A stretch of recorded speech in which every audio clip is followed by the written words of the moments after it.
under the sycamore tree, the dark trees that blow, baby, in the dark trees that blow, and I'll be.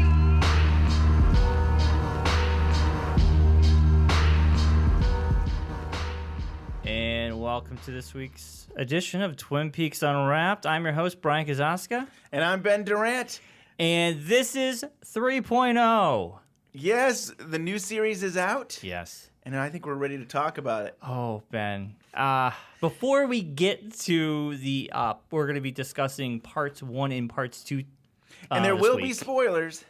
We are Yes. spoiling this, so if you haven't seen it yet, I recommend you go check it out on your favorite means of watching Showtime. Yeah, I mean, I hope everybody who is listening has seen parts 1 and 2 at least. Yes. At this point. I want to really mention real fast, so Yeah. we've got a new theme, a new old theme. Yes. Our Sycamore Tree is a new version by Neroche.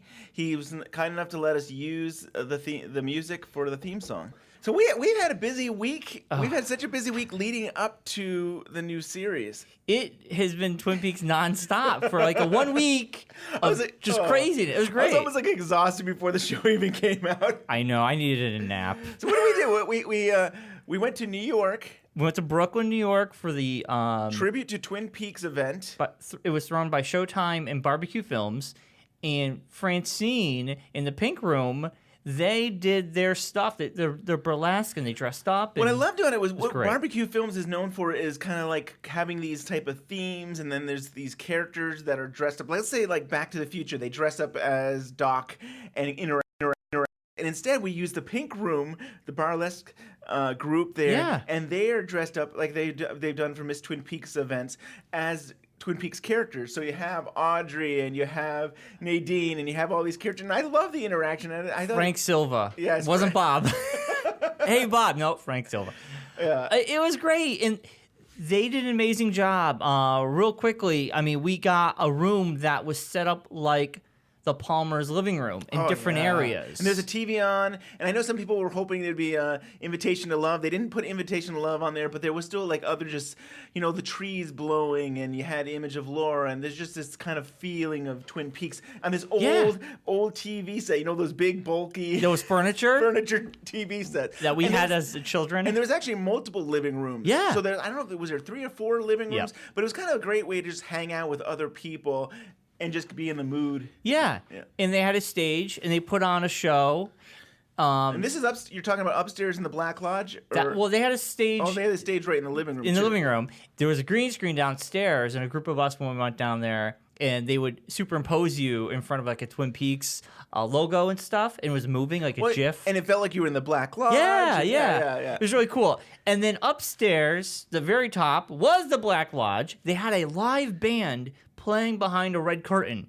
Yeah. That was wild. That was wild. I almost forgot. The music was so good. Yeah. I'm like, oh, this is recorded? No. This is a live band playing behind there. It's so cool. And I have not witnessed the burlesque show, and now I have, and oh boy, it is awesome. It was really cool. You got like a small version of that. An abbreviated version yeah. of that. But yeah, it was really fun. And then they had like a double R setup as well. They had the sign, and they had like a little counter, and we got pie and coffee. Free pie and coffee. Yes. We got free cups. We got like anything you could take. I wish we took Anything more. that wasn't nailed to the floor. You could take. We could have took more, but we didn't realize. I did mail out 2 hats and a mug to Scott Ryan. Yes. He did post on Twitter. He got it, so that Nice. was really nice. Yeah, so it was just a great time, and they had a costume contest. Yes. And my favorite was there was a jumping man, and I know. He was so cool. There was another guy who dressed up as Hawk, and I think he won. He had the and long hair. Yes, the long The hair. long hair got it. Yeah. All the girls loved it. Yeah. It was a really good time. Yeah. I had a lot of fun. Yeah. No, it was a ball. We got to see a lot of friends we haven't seen in a while. We got to hang Maya out. was there. Yeah. and Genevieve and Peter Dom, and there were so many people that we got to just hang out. We got to see David Bushman briefly, yeah. So we had a great time. Oh, it was a ball, and of course, in our style of going out, since we're in Brooklyn and we don't go out to New York very much, we ended up staying there way too late. And I think we came home as the sun was coming up. Yes. Yes. Here's the sad thing. My family were waking up when I got home. That's really bad. And Wednesday was nothing. I slept through Wednesday. So Wednesday did not exist to me. I know. I was the same way. I really thought I could get a couple hours sleep and go into work late, but no, I needed the day. The whole day. So and then we got to Friday, and we got to see Firewalk with Me on the big screen in Amherst Cinema. And we got to meet someone who's I would call the silent partner of Twin Peaks Unwrapped. Andy there, he does our graphics. He's been on our show before when we were doing the Cooper book. Yes. And he brought his wife, Hannah. Yeah. And that was so much fun. We had such a good time with them. And I was exhausted. I was pretty tired, but because it started at 9:45. Yeah. And so it was pretty We got late. Mexican really close to the time we had to be there. Yeah, it was getting close. But, yeah. What was the experience for you, Bryon, seeing the movie on the big screen? You know, man, I wish we had more time to talk about this, and I will through the next 18 weeks. But seeing Firewalk with Me on the big screen with a group of people with the audio just cranked was amazing. There was definitely sounds I don't remember in the 25 years that I've watched that movie. It changed the movie. Right. There was times where I swear I heard Sarah Palmer from the pilot, where she says, Laura, and I could hear that in a part of the movie, and I don't ever remember hearing that before. And it's like, oh, wow, there are some really mixes and sounds that I didn't even know were there. Yeah, and it truly, truly changes the film. Also, with an audience, every time James showed up, everybody was laughing and giggling. And there was subtle humor, and people got it. People laughed. And we saw so many young people, they announced the film, somebody came up and they said, raise your hand if you've never seen the film. And I was like, oh my gosh. There was probably the place, first of all, the place was sold out. Yeah. But I bet you there was 50 people who had never seen the film before. And it's like, wow, it's like the next generation. There's these people who, it's been around for 25 years and this is the first time they're seeing it. Yeah, and it was cool. And I didn't notice, here's the one audio bit, the ending, Judy, I swear to God, that was David Bowie's voice saying Judy, and I didn't know. I don't know if it's David Bowie, but there was always a theory that was David Bowie, the monkey. Like he had gone into above the convenience store where the meeting was, and that he was there, kind of just witnessing it. And so some people's theory is he was the monkey, but to me, it sounded like David Bowie. I didn't hear that, but yeah. But I mean, the audio of that movie changes it. So I highly recommend if you could see Firework with Me in the theater. Go do it. And here's the thing: so we're talking about all this stuff. I don't think people are here listening to the show right now to hear about our past week. They want to hear about the show, part 1 and 2 of the Return of Twin Peaks. And I think we're going to have a few guests on today. We're going to have Harley Peyton, who was a writer and producer of the original series. He helped write the last episode. Yeah. And we're going to have John Thorne. He's going to share a little bit about his experience the past week. And maybe we'll get him to talk a little bit about what he thinks of the new show. Oh, it's going to be a great show. So let's talk to Harley. Hey, man. How you guys doing? Good. How are you? You got some time for us? I definitely have some time for you. I was going to say, so do you get to watch the new Twin Peaks? I, in fact, have seen all 4 of the first 4 that are available to us. Awesome. Nice. Bryon has not seen 3 and 4 yet. So. No, I'm waiting for 3 and 4 this weekend because we're focusing mainly on 1 and 2 this week. Yeah, but so. if you decide you want to talk about it, I'll throw Bryon out of the room. Yeah, you can be. I know some stuff anyway, but I kind of want to wait till Sunday just so I have something to look forward to. I didn't want to you know what? I absolutely I considered the same thing because I like the sort of weekly rhythm of watching a television show. I'm not big on binging, although I do it sometimes on some shows. But I wanted to see more. Yeah. And in part, and I don't just give away nothing, but I really, for me, and this is just for me, it really came together in the 4th episode. So that was really worthwhile for me because I spent a lot of time going, I'm digging this. It's brilliant. There's all this cool stuff happening, but it just didn't quite feel like Twin Peaks to me. It felt more like, as I said to friends, it's Twin Peaks is always about the surreality of the normal, and the early episodes felt like the surreality of David Lynch to me, which is an awesome thing. It's not a bad thing at all. It's great. But it was really the fourth episode where I kind of went, oh, here we are. And I was like very, very, actually I was just talking to Mark about it yesterday. It was very, very kind of happy, and it's like, okay, now I get it. You're a writer, producer for Channel Zero, and as you know, as the writer and producer with Twin Peaks, what is your feeling about this show, 25 years later and what it's doing? Well, I mean, it's sort of ridiculous. I mean, one of the funny things about watching it, I found, is that you start to see just how much it influenced television that came after it, and you don't really think about that. At least I don't when I watch it usually. But watching it now, it's like, oh, it's like those weird mechanical things on the wall remind me of Lost. And by the way, there's a lot of stuff that reminds everyone in the Channel Zero room of what we're doing on Channel Zero. Yes. So it's like it's interesting how you really do get an even better sense of what the impact was of it, and just how deep that went over the years, even in its absence. So, that's been kind of cool, and I've certainly noticed that. But that was one of my main takeaways, just about how it influences things now. Yeah. I think Bryon and I both loved what we saw. Yeah. The only thing I felt was weird is like I missed some of those memorable quotes, and probably the most memorable quote from Twin Peaks is that whole "give yourself a present every day" that you wrote. Right. And it's so good. And to this day, I think it's probably the most quoted Twin Peaks line that I know everybody I know who likes Twin Peaks does. So that was the only thing I missed is like maybe if I watch it enough time, I'll start like finding those quotes. But it's just a different beast. I guess. Yeah. That's the point. Exactly. I think it's funny. I hadn't thought about that, but you're absolutely true. That I don't think there hasn't been, at least, although I think there's a little more of that in 4. But you're absolutely right. I mean, I think that in that sense, it is a different animal in some ways. I mean, that was, for me, it was like, particularly in the first 2 episodes, I wasn't entirely satisfied with just one scene with the Horn brothers, kind of talking inexplicably in their office, or by the way, for God's sakes, seeing Shelley across the crowded Roadhouse room. Yeah, that was cool. In a long shot in a booth where it was very hard to hear what she was saying. Right. And then James comes in, and I love that place, and I love those characters. So for me, that was what I really missed.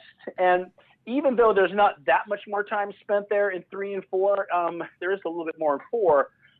I don't know why, but it just started to coalesce, or maybe I was just more willing to accept the kind of direction it was taking, and not keep so it's that expectations game. You have an expectation of, well, fuck, what's Hank up to? You really want to see what these characters are up to. And when you don't see, that's what I was focused on. But now I'm focusing more on the story as they're telling it. And look, the hardest problem in the world was always going to be, what do you do with Cooper? What is the solution to that thing? Right. And I think they came up with a brilliant idea, a brilliant way to do it. And 3, a lot of the stuff in 3, the visual stuff, particularly at the beginning of it, I mean, it's absolutely stunning. So, it's like I've been going back and forth all the way through it, and with sort of, being sort of loving it, but then at other times going, well, this is really more like Firewalk with Me for me, which always felt sort of like a cousin to Twin Peaks, but not Twin Peaks.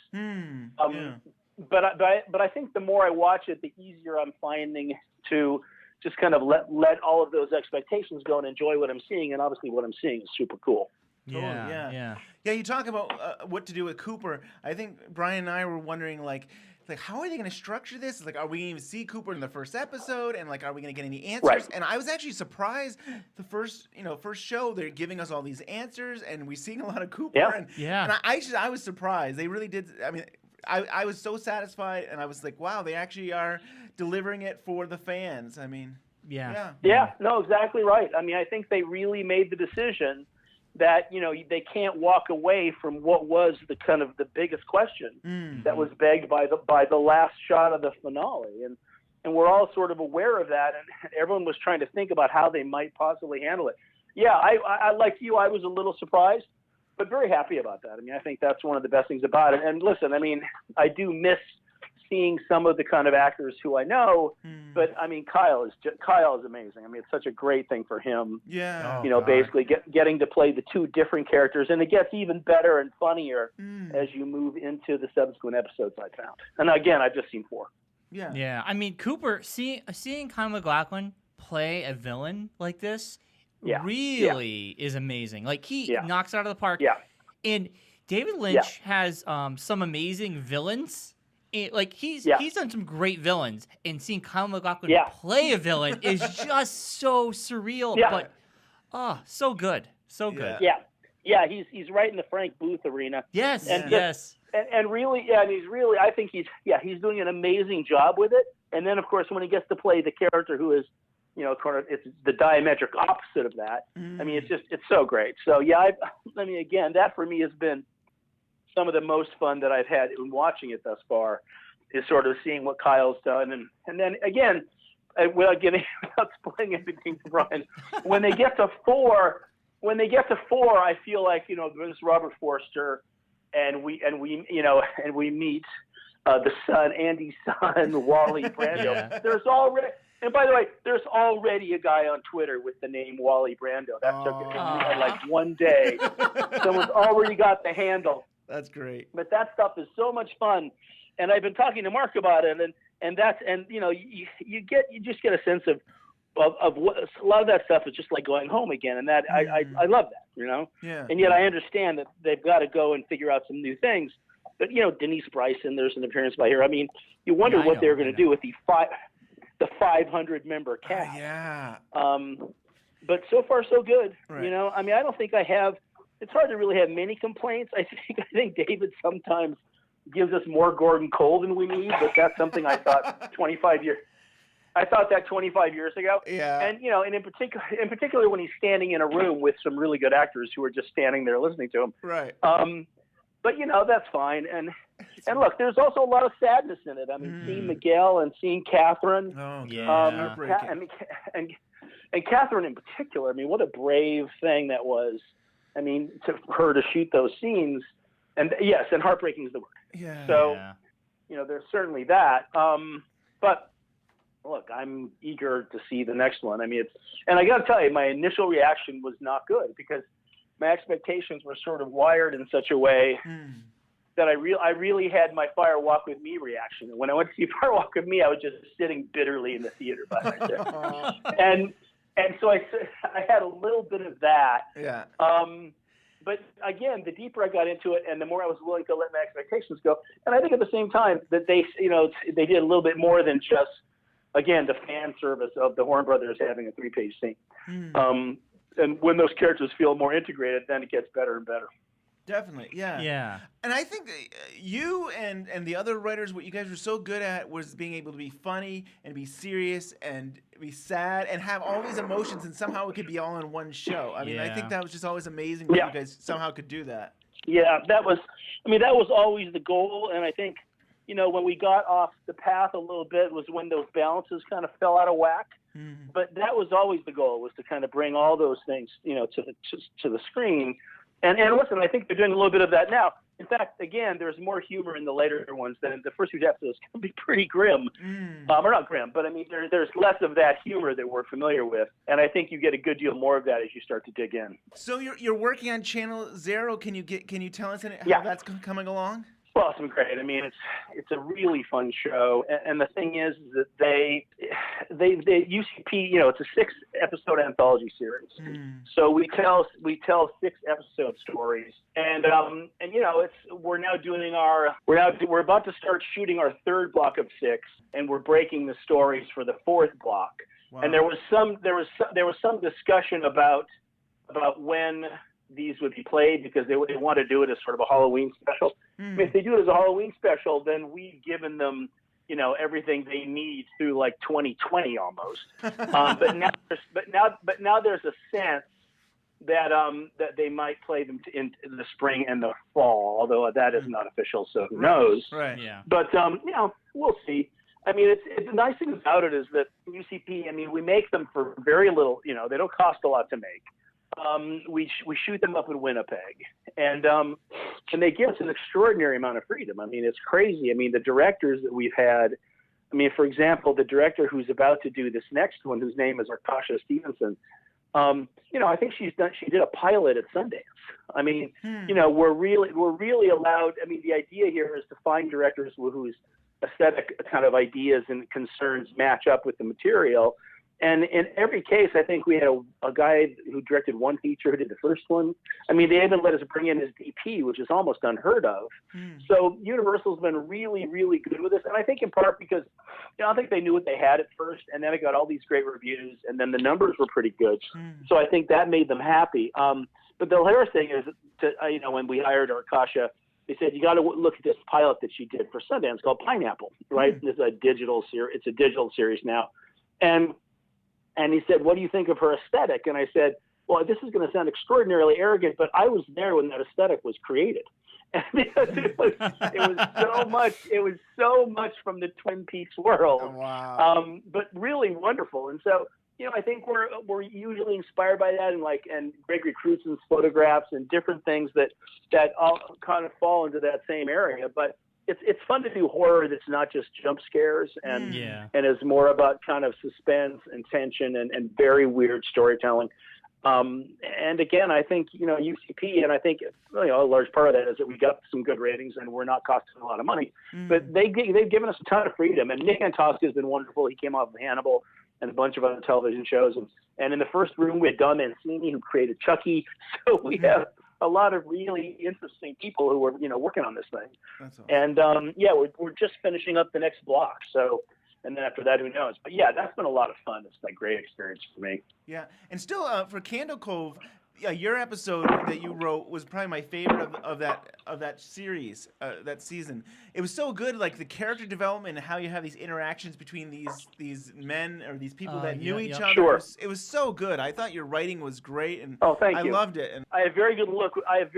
With episode 3s. I think I should always just request that's true that I get to write a third episode. That should be, and you could also make the argument that any show, when you get to the third episode, everything's up on its feet, and it's a whole different process. You're not introducing things in the same way. Right. So it's not just a joke. I think there's something about that. But thank you. Yeah, I loved writing that episode. It was so much fun, and I've written a bunch more. So they'll be coming in as the next blocks come out. Right. It'll probably be October, right? There'll be the next. Yeah, the next one is definitely, and that one's done, and that one's definitely going to be another sort of Halloween special. But I think because they did so well for them for the ratings, that there's always discussion about, well, maybe we should play 6 in the fall and 6 in the spring. And I think for those of us who are involved in it, that's what our hope is. Yeah. But I've seen that kind of decided upon and then re-decided upon once already. So I'm not going to hold my breath. And I certainly understand why for them there's something appealing about where to do this Halloween special every year. I mean, I get it. Right. So, we'll see. But at the moment, the next one's in October. And then it's a big source of discussion in the writer's room on Channel Zero, where it's like 99.9%, completely enthralled. And then Mark and I actually talk more about politics than anything else. Right. If you follow us on Twitter, you may have noticed. Yes, I do. I enjoy it. Yeah, I enjoy it. We enjoy it. But we have had the opportunity to talk about some things, including, by the way, and without spoiling anything, the introduction of Wally Brando is one of my favorite things that I've ever seen on the show. That's Michael Cera. And that's pure Mark Frost. That whole speech that he has. It's so great. It's so much fun. It's so good. Yeah. I know I shouldn't say anything about it, but because we're getting ahead. But I actually, that whole speech he gives is like, I don't know if I believe him. He's like, I know. Yeah. He's just full of crap. No, I hear you. Yeah. And again, it may just be, it's one of those things could easily, we may never see him again. Yeah. But I certainly enjoyed that. I just love that, I get committing to horror or violence in such an extreme way that it leaves a mark. But one thing I think we always did on Twin Peaks, and I think that's in that scene, is committing to humor in the same way, and not being afraid to take that well beyond where you should stop. Yeah. And that's just, it's something I like, and it's always been of a piece with the show. So I'm hoping there's more that's coming. I suspect there is. Yeah. And now, let's talk with John Thorne, the author of Essential Wrapped in Plastic. Los Angeles was just amazing. I mean, it was just it was like a dream come true. I'm trying to write it up now for the magazine, and I'm searching for the words, to make it sound, to convey the feelings without being, too flowery in the description. So it was great. I met a million people. I met so many of the actors who were in the show, and met other people who were not in the show who knew who I was. I was stunned to see Damon Lindelof, and he knew who I was. Wow! And That's we awesome. we chatted for a little bit, and well, you were in the same video together, right? You guys were both kind of giving. That's you know what? That's how he knew. He said, "I recognize you." Aww. And I said, "Well, yeah, we're in that documentary." And he goes, "Yeah, we're in that documentary together." And then, that kind of broke the ice, and I was able to kind of hang out with him for a while. Nice. So that was pretty cool. It was. No, did Lynch give a speech at the beginning there? Did he before the show? Yes, he did. You may have seen some of it. I think. Oh no, I guess no one's got video of it, right? I've never seen video of it. I don't know of anything. No. Okay. Sorry, I'm trying to do two things at once here. The text of the speech is on Welcome to Twin Peaks. If you go there, you can look at it. It's just the text. It's very, very, very short. He came out. He said, "I like trees." He said, and there's nothing like Douglas firs. And if you listen real closely, you can hear the wind rustling through the needles, getting closer and closer. And now we're here. And that was it. Wow. And then he left the stage, and the show started. So nice. It was. I could go on and on. I could tell you. There were so many people. There were people from the new series whom I had never met. There were people from the old series. I will say probably the most exciting thing for me was, as it ended, for Mark Frost to walk up to me and said, "What'd you think, John?" Aww. And I said, "I'm speechless. It was so good. I'm so excited." And he said, "It's only going to take off from here."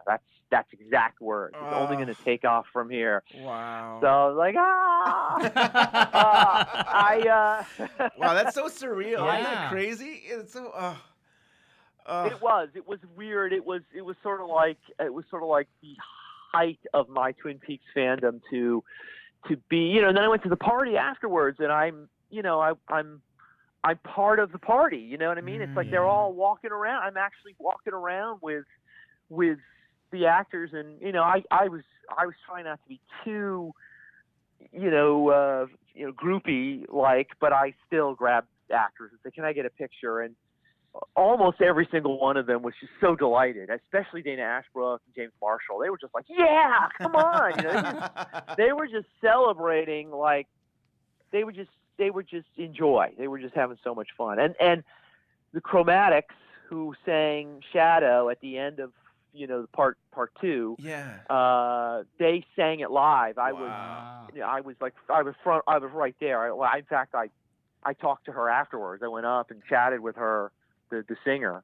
Wow. And so to hear it live, that was just incredible. It was like being in the Roadhouse. So anyway, I could go on and on. I won't bore you to death. I'll stop there. But it's not it was boring. thrilling. But you met George Griffith. He plays Ray. Oh my gosh, yeah. George Griffith was.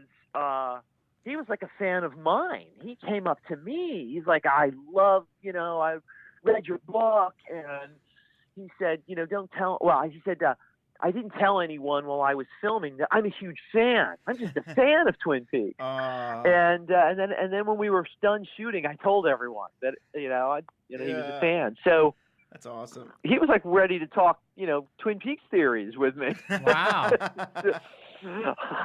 So It was cool. It was just. I mean, Madeline Zima, who played Tracy, with the coffee cups. Yeah. She was on the bus with me as we went over to the nightclub, and I got out of the bus with her, and I'm just like, what do you think? She goes, I can't believe it, and we talked for a little bit. So That's awesome. it's cool. Yeah. Yeah, it was cool. So you want to cover the first... What did you guys think? What did we think? Well, we should get into it. Yeah, let's go. It's like, waiting 25 years and to see this, I think I wrote something on Twitter where it was like the younger self and my older self is so satisfied. Like I was really, really happy. Yeah. I almost felt like they were, Lynch and Frost were saying we're gonna do it right, and we're gonna make the fans happy, and we're gonna kind of wave our geek flag because because we were talking, Bryon. We didn't know if we'd see Cooper on the first episode. We didn't know if we'd see any Twin Peaks. Right. And then I didn't even know how much they would get into the mythology, and to dump kind of right away in the first two parts where they're like dumping like, here's how Cooper can get out, and like things like this. Like, wow, we're actually giving us answers I've been waiting for 25 years. I mean, like, wow. This is something I've been thinking about. Of course, I was thrilled to have 4 hours of Twin Peaks on Sunday night. And for me, I had the opportunity to see the first 2 hours a second time that night. But it was too much. And I don't mean that really in a bad way. The show is so rich. It's like having a gourmet meal served to you, and then another gourmet meal served, and you are like, you know what? This gourmet meal is so good. I've got to eat it all, but it's not really good for you to eat it all in one sitting. I think personally, I'm going to be very happy to have it out, doled out to us on a week-to-week, hour-long basis, and have time to think about it between episodes. Bryon, I think you're probably in a better position by waiting. I know. Because I've almost sort of put 3 and 4 out of my head till I watch them again. There's so much going on in those as well. Right. So I think you're in good shape, and I'd be really curious to hear. I'll listen. You guys, I'm sure we'll talk about it. Yeah. How it was for you to have waited a week and then watched it rather than just overdose on it. And of course, I did overdose on it. I was like up to 3 in the morning. Ben overdosed. And I still think what happened was I took a break because I was trying to find out what was going on Twitter and kind of get a sense of what was happening. And then I kind of would get back into it. But I was up way too late. And I probably missed some stuff in 3 and 4. Not only that, but, I'll tell you that the night I saw it on Friday night, of course, there was no opportunity to go any further. So we were like Bryon, we stopped at 2, and then of course I had the party and all the people and all that. I could not sleep that night. My adrenaline was rushing, and my mind was just racing with all the potential and the possibilities of the show. And I don't know how you were on Sunday night, Ben, but I couldn't really sleep then either. It was too much. I don't think I slept very well. There was a lot of things going on. We were, Ben and myself were chatting till at least 1 a.m. And after just watching those first 2, I was up to 1 just chatting and looking on Twitter and stuff. And I was like, oh, it's way too late. But I just kept thinking, and Monday, for Monday morning, I barely worked. I was chatting with people about it, texting. And I rewatched 1 and 2 Monday night and last night. So I've already watched them 3 times. So, you're ahead of me now. Wow, you watched it 3 times. Yeah, every night. Certainly planning on watching it. Yeah, every night. What do I do? I watch Twin Peaks every single night. What else is on? It doesn't matter now. It doesn't matter now. Yeah. So this is a good time to get into the two parts. And they aired, we all know they aired May 21st, 2017. Part 1, Showtime is calling it My Log Has a Message for You. John, should we consider these titles canon? What is your feeling about these titles? I think we should. I mean, I really do, because the titles so far are direct dialogue from the episode, right? And which I like, and I assume David Lynch is approving almost everything that goes out about these shows. So I would think that's an official way. I still, for the sake of ease, it's much easier to say part 1 and part 2, like, part 3, part 4, part 5, right, rather than if you told me, well, and I don't know the titles for the later ones, but if you said the title to me, maybe after a great deal of time, I would be able to connect the title to the part. But right now, it's linear 1, 2, 3, 4, 5. It works for me. Yeah, I agree.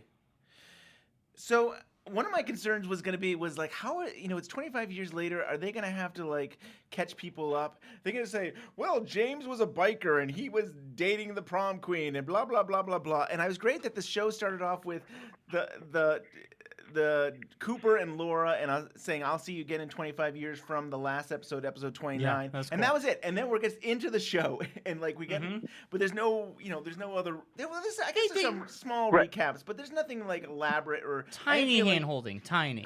Yeah, I didn't think it was too bad. Yeah. And then we get a new opening. I think it's the same music, but we see it from the waterfall from up above, which is nice. It's kind of nice looking down. What was your thoughts, John, about the new opening? Well, I mean, just to hear the music again was, very exciting. And, of course, it's interesting, the old opening was so long, really, with all the names that would come up. And so it was, in some ways, I kept expecting that to still happen. As we were in the episode, I'm like, well, wait a minute, we need a list of names. But we get that list of names at the end of each episode, and I'm sure it's already transcribed and out there on the internet. But for me, it's like that's the most valuable reference spot for studying it. To go back and because when I saw the I'm sorry, I'm jumping way ahead here. I'll make it quick. But when I saw the premiere in L.A., the credits, rolled by, and I'm trying to process everything, and I had clearly seen Walter Olkowitz behind the bar. Yes. And I'm like, my gosh, that's Jacques. There he is. He's alive. And I'm trying to reconcile that. This is now a different world. I came out of it thinking, this is not the world we, because the credits went by so quickly, and then I saw Josh Eisenstadt, and I'm like, that was Jacques. He goes, no, it's a different character. And of course, in the credits, he has a different name. He's another Renault brother. Right. So, wow. But anyway, jumping ahead to the end credits, well,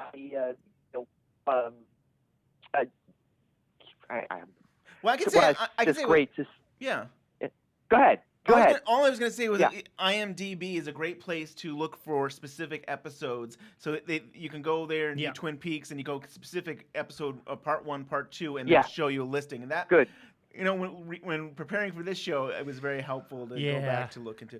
And since we're since we're mentioning the credits, there's 2 of them, and the second one will lead to starting off the show. So one of them was Frank Silva was mentioned in. Well, actually, he was mentioned in episode 2. Episode part 2. Part 2, yeah. Which was kind of like, oh wow, they mentioned him, and it was really just that old footage they used, but it was still kind of nice to see him in the credits. But for me, that solidified we're not replacing Frank Silva as Bob. I don't buy that. I don't know yet. I'm still.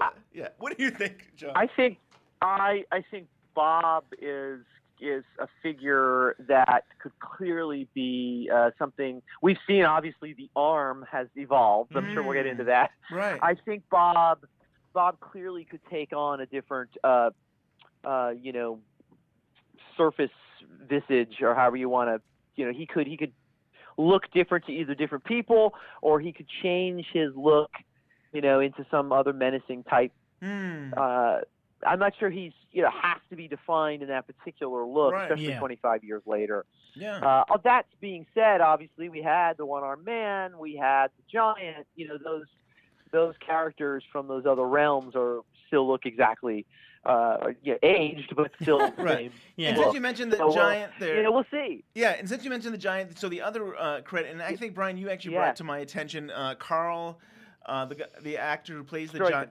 Yeah, it was a question mark. There's several question marks. Yep. Making us say, is he the Giant or is he somebody else? Yeah, it was else? interesting how they did that. And just to go back to the Frank Silva thing, I guess what I'm trying to say is like we're not going to have someone pretending to be the Frank Silva Bob. Like you're saying, John, Right. Bob can be Yes. anything, and I Yes. like that. I don't want someone Right. to replace Frank Silva. Okay, I still think it could be somebody Right. replaced. I still want to believe there's some kind of humanoid and maybe that is Mr. C, Mr. Evil Cooper there, or who knows what Mr. it is, but C. it's like Right. Yeah. Yeah, I still want to believe there's some kind of human figure that has to interact. But yeah, we'll have to see. Yeah, I mean, we saw some sort of demonic figure Yes. in the jail cell. Let's. So. Do you want to go maybe in the order? And I was, Yes, what yeah, I was we'll talking go- about with the giant was. Yeah. We start with the giant. Yes. That was the point I was getting to. Is that we start with a giant, or who could be the giant. Yeah. And he's in a black and white room. And interesting, there's a gramophone, which reminds me of Inland Empire. Inland Empire opens with a gramophone. The same story being retold over and over again in Inland So Empire. I was just fascinated. That's by that. interesting. What did you think, John, of the black and white scene? Oh, it's funny that I remember many, many, many years ago dreaming of the idea, just in brainstorming, that Lynch could use black and white in the world of Twin Peaks. In fact, we actually asked Lynch about the use of black and white versus color, and he said, some worlds are better suited to black and white, like The Elephant Man, and some worlds are better suited to color, like Blue Velvet. And so that he's brought black and white into it, I think is very deliberate. I think it's meaningful, and I just loved it. I hope somewhere down the line we have an entire episode in black and white. Yeah, why not? I had the opportunity to briefly talk to Peter Deming, who was the director of photography on the new series, and he said he was kind of hoping it would look better on TV than it did in the theater. He said he didn't like the way the blacks were shown in the theater. He might have been referring specifically to the black and white. I think he shot it so that those blacks are inky black, and so I can imagine Lynch really utilizing that to convey something. So I am hoping we see more black and white down the line. Awesome, yeah. And originally I thought maybe we were in the White Lodge. It's like, oh, we're with a giant, and it's a different kind of look. And but then to not be unsure of who this character is, I'm less sure that it could be the White Lodge. But then it looks like he's providing some clues, kind of like he gave clues before. Yes. Yeah. And so I don't know. Some of the things I see is remember 430. It's actually on the TV. It looks like it's 430, but I think he says 430. And he also says Richard and Linda, 2 birds with 1 stone, and he's missing the word kills. Right? Kill 2 birds with 1 stone. Right. What any thoughts you guys with these? I'm looking for Linda and Richard. Well, I know there's a lot of. John. Yeah, go ahead. I was No. just going to say I think the same thing. There's a lot of numbers throughout the 2 hours, right? We get later on. Doesn't who says it was the one-armed man? I can't remember. I've seen it twice. Someone else provides a series of numbers to Cooper. Yeah. And then we see numbers, and we will in later hours too. We see numbers, Right. and it's almost like this cryptic puzzle of numbers. Yeah, we got police people saying numbers. I mean, they're police officers having In different South Dakota, numbers. yeah. Right. There's like, we got a. I have them written here somewhere, but we have these numbers, and this is for this type of thing, and here's our address, and it just seems like there's just a lot of numbers. And Mr. C is looking for coordinates. Right. Which is interesting. That's what. Right. That was. Yeah. Yeah. Right. Could he? Could those 4, 3, and C actually be location coordinates for somewhere? Right? They could be anything. And it's interesting to me that most of the time it seems like whenever Cooper's in these dimensions, he's kind of out of place. He doesn't understand what's going on. This happened in the old series. I feel like it's kind of happening with this series. He doesn't understand what's happening around him. He has questions. And all of a sudden in this scene, he says, I understand. I get what you're saying. It's like, you do? I'm like, Cooper, you understand? Like, I don't understand what you're talking about.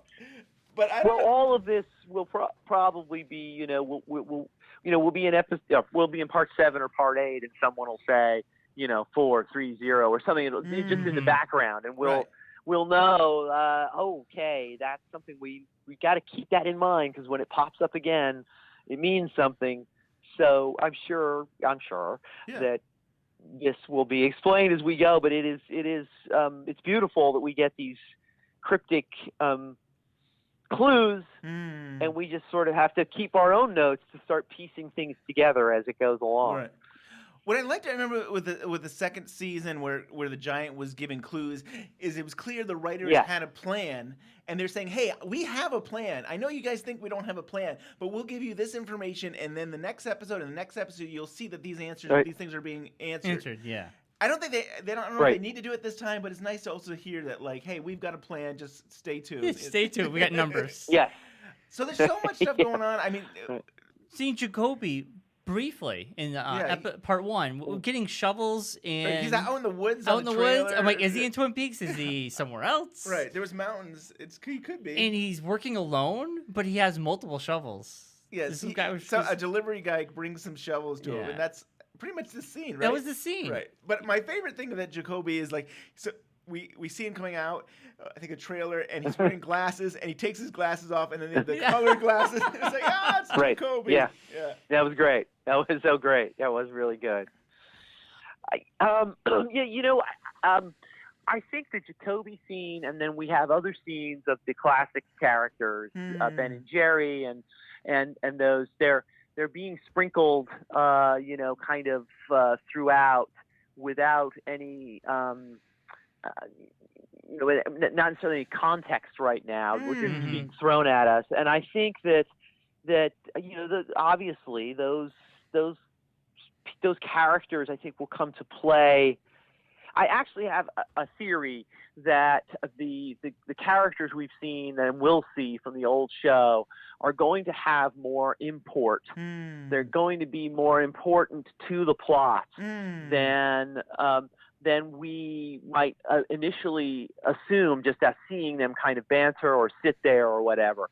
I feel that in some ways almost all of them are going to have a role to play ultimately in resolving whatever this is that's happening. And in some ways, the characters, who some of them we've kind of left them adrift, are going to be redeemed in a way. That they're going to have something very meaningful to contribute. I agree. It's my hope. It's a fan's hope. So we'll see. We'll see as we go along. Right. I totally agree with you that I do feel like and I'm starting to see all these different locations all have some way of connecting them together. And I guess the next thing that happens is New York. But it's I mean, we can get into New York in a second, but before we get to New York, because you already brought up Ben and Jerry, Ben is in his office, and he still seems like he's running the hotel, and he talks to his assistant, new assistant. Beverly, who is played by Ashley Judd. Right. Who is, I was like, that's Ashley Judd. Yes. And you know how we saw those IMDb one-episode things? Yes. Those could be right. Are we going to see Beverly ever again?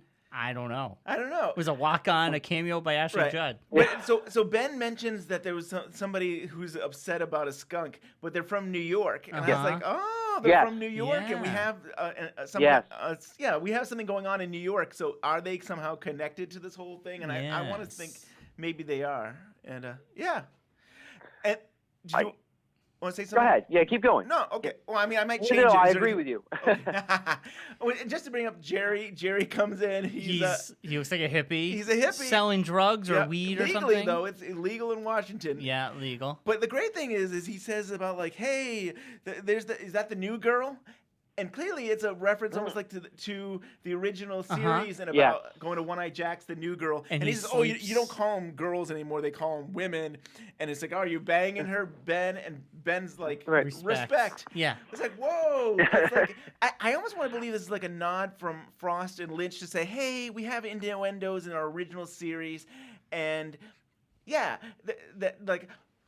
there's another scene. I don't even think it's in either one of these parts, but there's another scene too where characters are talking about how do we treat women and stuff like that. And I think in some ways, like, hey, we are who we are, but we also want to respect women and stuff. They're trying to have both ways. I like that. I like that.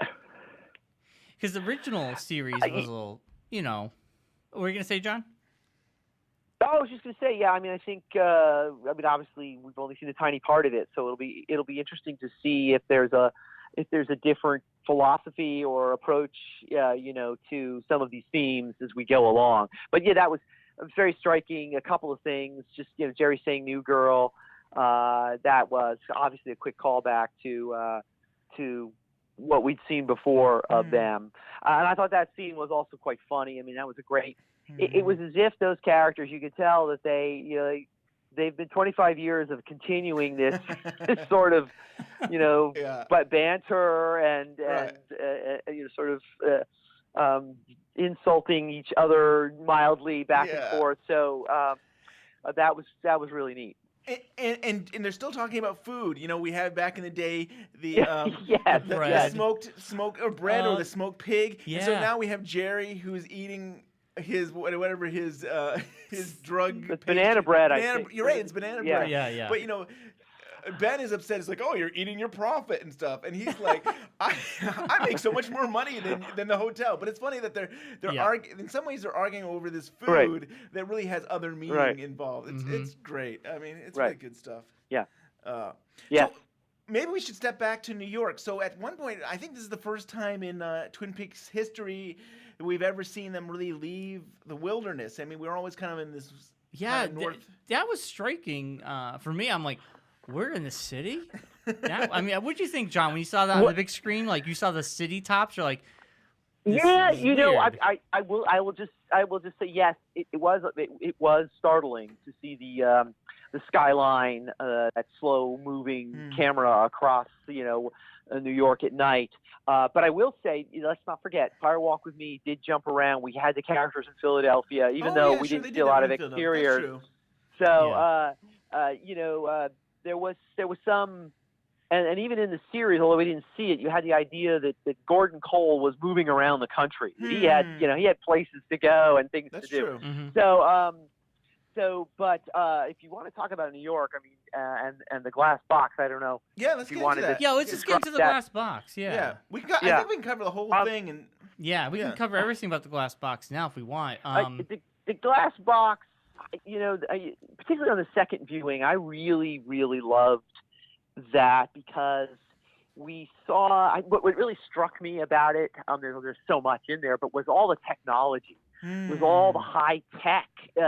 That the camera almost lovingly pans across the wires and the equipment in one sequence, and you can tell that it's not.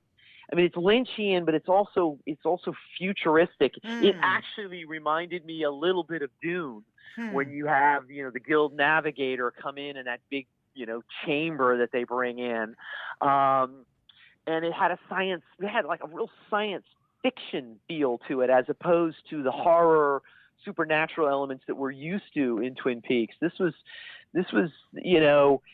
somebody out there is applying technology to try to interfere with or connect with this supernatural element of Twin Peaks. And I mean, I know we've had electricity in the mythology of Twin Peaks in the past, but this is the first time we've seen this sort of overlap of technology and supernatural. And I thought it was just, again, I suppose you could go back to the original series and the idea that the government and Project Blue Book was that, they did talk about turning the monitors toward the woods of Twin Peaks. So there was this, there was this introduction to the idea that technology was trying to be used to understand these bizarre forces, and I think we're seeing that manifested even more.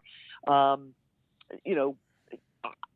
me, it was thrilling to see that element added to the narrative. Yeah. And it's interesting to me that both in Twin Peaks and I would even say maybe South Dakota, I feel it's almost the opposite. Like both of them had still had wired phones. Like you see in the sheriff's station, they still had these corded phones. Yeah. And even South Dakota, the woman with her dog in the hallway, she had a corded phone. And it's like, what century are we in? Or and one of the guys working for Mr. C, Or no, oh no! In South Dakota, it was the Hank, the groundskeeper guy, or he was looking for Chip. Yeah. He's on his cell phone, and it's gigantic. Well, I was thinking that was just a big. Yes. I was thinking it was just a big phone. Like, It was a gigantic like iPhone, yeah. but it was like monstrous, and I thought that was very funny.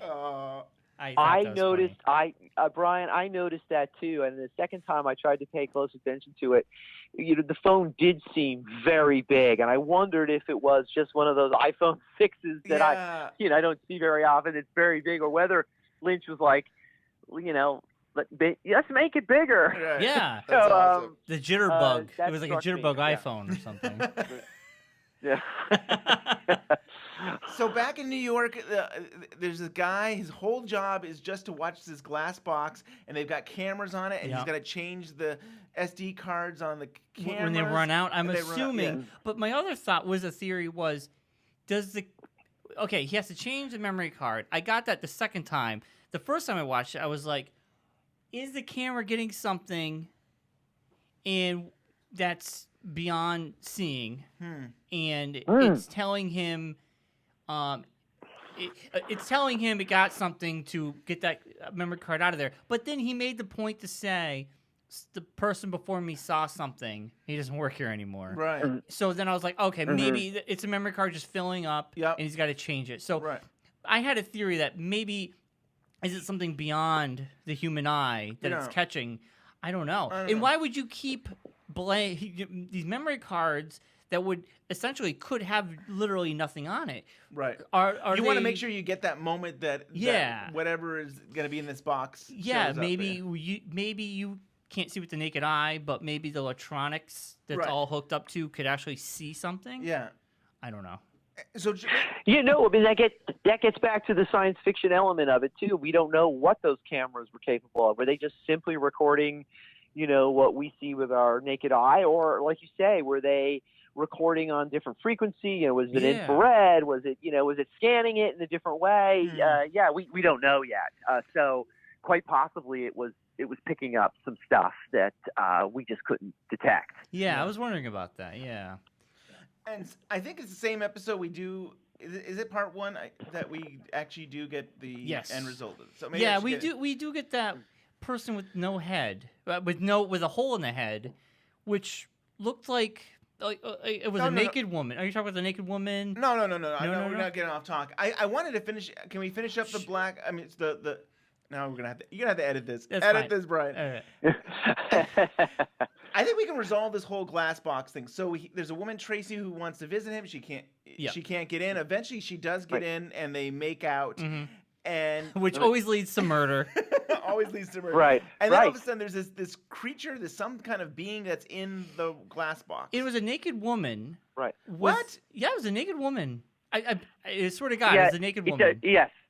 It does seem to be the female form. I didn't even pick that up. I mean, like, I saw a naked woman with a hole in her head, and it reminded me of the hole in the head that we see later on with the librarian's head cut off. And we see it a bunch of times. Yeah, and then also Mr. C's gun, when he shoots the girl underneath the pillow, it puts a hole right through her head. But the hole in the head was interesting because I was like, that's weird. Like, the reason I know, I mean, on the TV, you could see she has boobs. So I was like, that's a naked woman. That must have been when I fell asleep. Yeah, it was a naked woman. Okay. I'm like, who is that? And like, I'm like trying to make out the face. I'm like, I know it's a female, but who is it? And then I'm like, oh, there's a hole in the head. You literally can't see. And so it's she smashes the glass box and basically mauls Sam and Tracy there. Yeah. And so it's that was crazy. Right. And it's also interesting that there was like when Tracy comes to visit again, there's no guards, there's nobody. Like what happened to I was really kind of the guard. Did she somehow make the guard disappear? There's a lot of mystery still, I think, to be addressed there because we get the implication in the first sequence that Tracy might not just be a friendly visitor. I agree. That she is there to get into that room somehow. Yeah. She kind of looks over his shoulder when he's typing in the numbers. He acknowledges that. He goes, "Tracy, you're a bad girl," and Yeah. and she kind of laughs it off. But then she's back again, and the guard is gone, and that's never explained, but it's significant. Yeah. And of course, she gets in at that point, and so you wonder if she was somehow responsible for taking out that guard, or whoever is, whatever group she's part of potentially. And yeah, she gets in there, and so it's not until she gets in there that thing manifests itself. But we should remember that because of the way it looped and the way we jump ahead later and see Cooper in that box. Yep. Right. Yeah. Cooper is in that box before the creature manifests itself. Wow. He's in that box when the guy goes out. I guess his name is Sam. He goes out and is curious and checking the bathroom, and he's out there for a while. And in those moments that he's away from the room, Cooper appears, disappears again. Then they come in and sit down and look at the box. So they've missed this very significant, manifestation of Cooper, right, which we assume is on the cameras. Yeah. Right. Unless, of course, again, we don't know if that creature, when it came out, whether it destroyed all the equipment too and erased everything. So we don't know that at this point.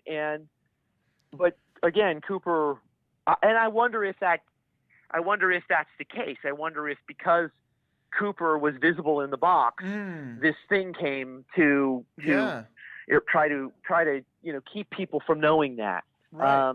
Or chasing Cooper, or maybe could be chasing Cooper. Yeah. Sure. And so it does make me wonder: is like everything we're seeing, is this linear, or is it future, or is it past? Like, I mean, it's hard to tell. That's what the giant says. Is this future? This is one-armed man Oh, says this. Yeah, you're right. He says, when he at one point he will say it a few times to Cooper, but I keep wondering. I'm watching this stuff. It's like, are we in the right order? Some things seem very linear. I mean, there's definitely with Mr. C, Evil Cooper seems very linear. Other times, I'm not so sure. Yeah, I totally agree with that, Ben. I feel because, like you say, John, we loop back. It gives us it brings us from the future, and then rewinds time a little bit. I think it's very important that Lynch clearly establishes that Cooper appeared before the other thing did, and I think that's meaningful in that they missed it, and so there's this box, right? And the box, the implication is the box is there to either trap or capture or whatever. That's what a box like that would do. And yet this creature seems to have it's very, very little difficulty just smashing its way out. Yeah. So I wonder if the box the box was probably not intended for a creature of that power. Yeah. It may very well have been intended for Cooper. And the guy happened to just leave the room at the exact wrong moment. Or did Tracy know? Did Tracy know that would happen at that moment, and she was able to get him out? She always seems to come at the same time every night and isn't it interesting, those marks on the coffee cups? They look like Z's or Q's. I was trying to figure out 7 Z's. And nothing is accidental. Nothing is just whoops, we put a Z on. It probably means something. I agree. So I think she worked for a coffee company. I mean, a coffee shop, because I think she got it for free. Supposedly. Yeah. And how conveniently she was like ready. She's like, we'll make out, and totally gets naked. It was like too convenient. Like, I can be a distraction for something. Yes. Also. Right. Oh, sure. I think. Yeah. Go ahead. No, the bonsai tree. We gotta talk about the bonsai tree. Yeah. And I'm like Wyndham Earl, but I don't think Wyndham Earl's coming back. You're right. I agree. The Wyndham Earl's not coming back, but it might have just been an acknowledgement of the old show. Yeah, I thought it was like a good nod, and for people who know, that's kind of cool. But a part of me almost felt like someone who's. Do you guys want to go into who's running this? This No, rich let's person? go. Let's you want to keep going? Let's keep Okay. going. So, All right. talking about the old show, we are at the sheriff's station. We have Lucy sitting at the desk. Yes. And here's the thing. First is that they show a nameplate, and it does say Lucy Brennan. So she's clearly married to Andy, which makes perfect sense. Yeah, but it's always yeah. a nice little touch. Yeah. And then we have a guy come in, an insurance salesman. Now, was he from the original series at all? Nah, I like don't he think so. seems I don't think familiar. so. I don't Right. know. I thought it was funny. What did you think of that, John? The whole insurance salesman asking for Sheriff Truman. You know what? It seemed absolutely natural to me. If you recall, in I think it's either the second season premiere or the episode that follows, Lucy gets a phone call, and we never ever understood what that phone call was. Yeah. You know, I forget. She gets a phone call, and she's asking for his name, and he won't give his name. Yeah. Yeah, and she does. You know, I mean, you could.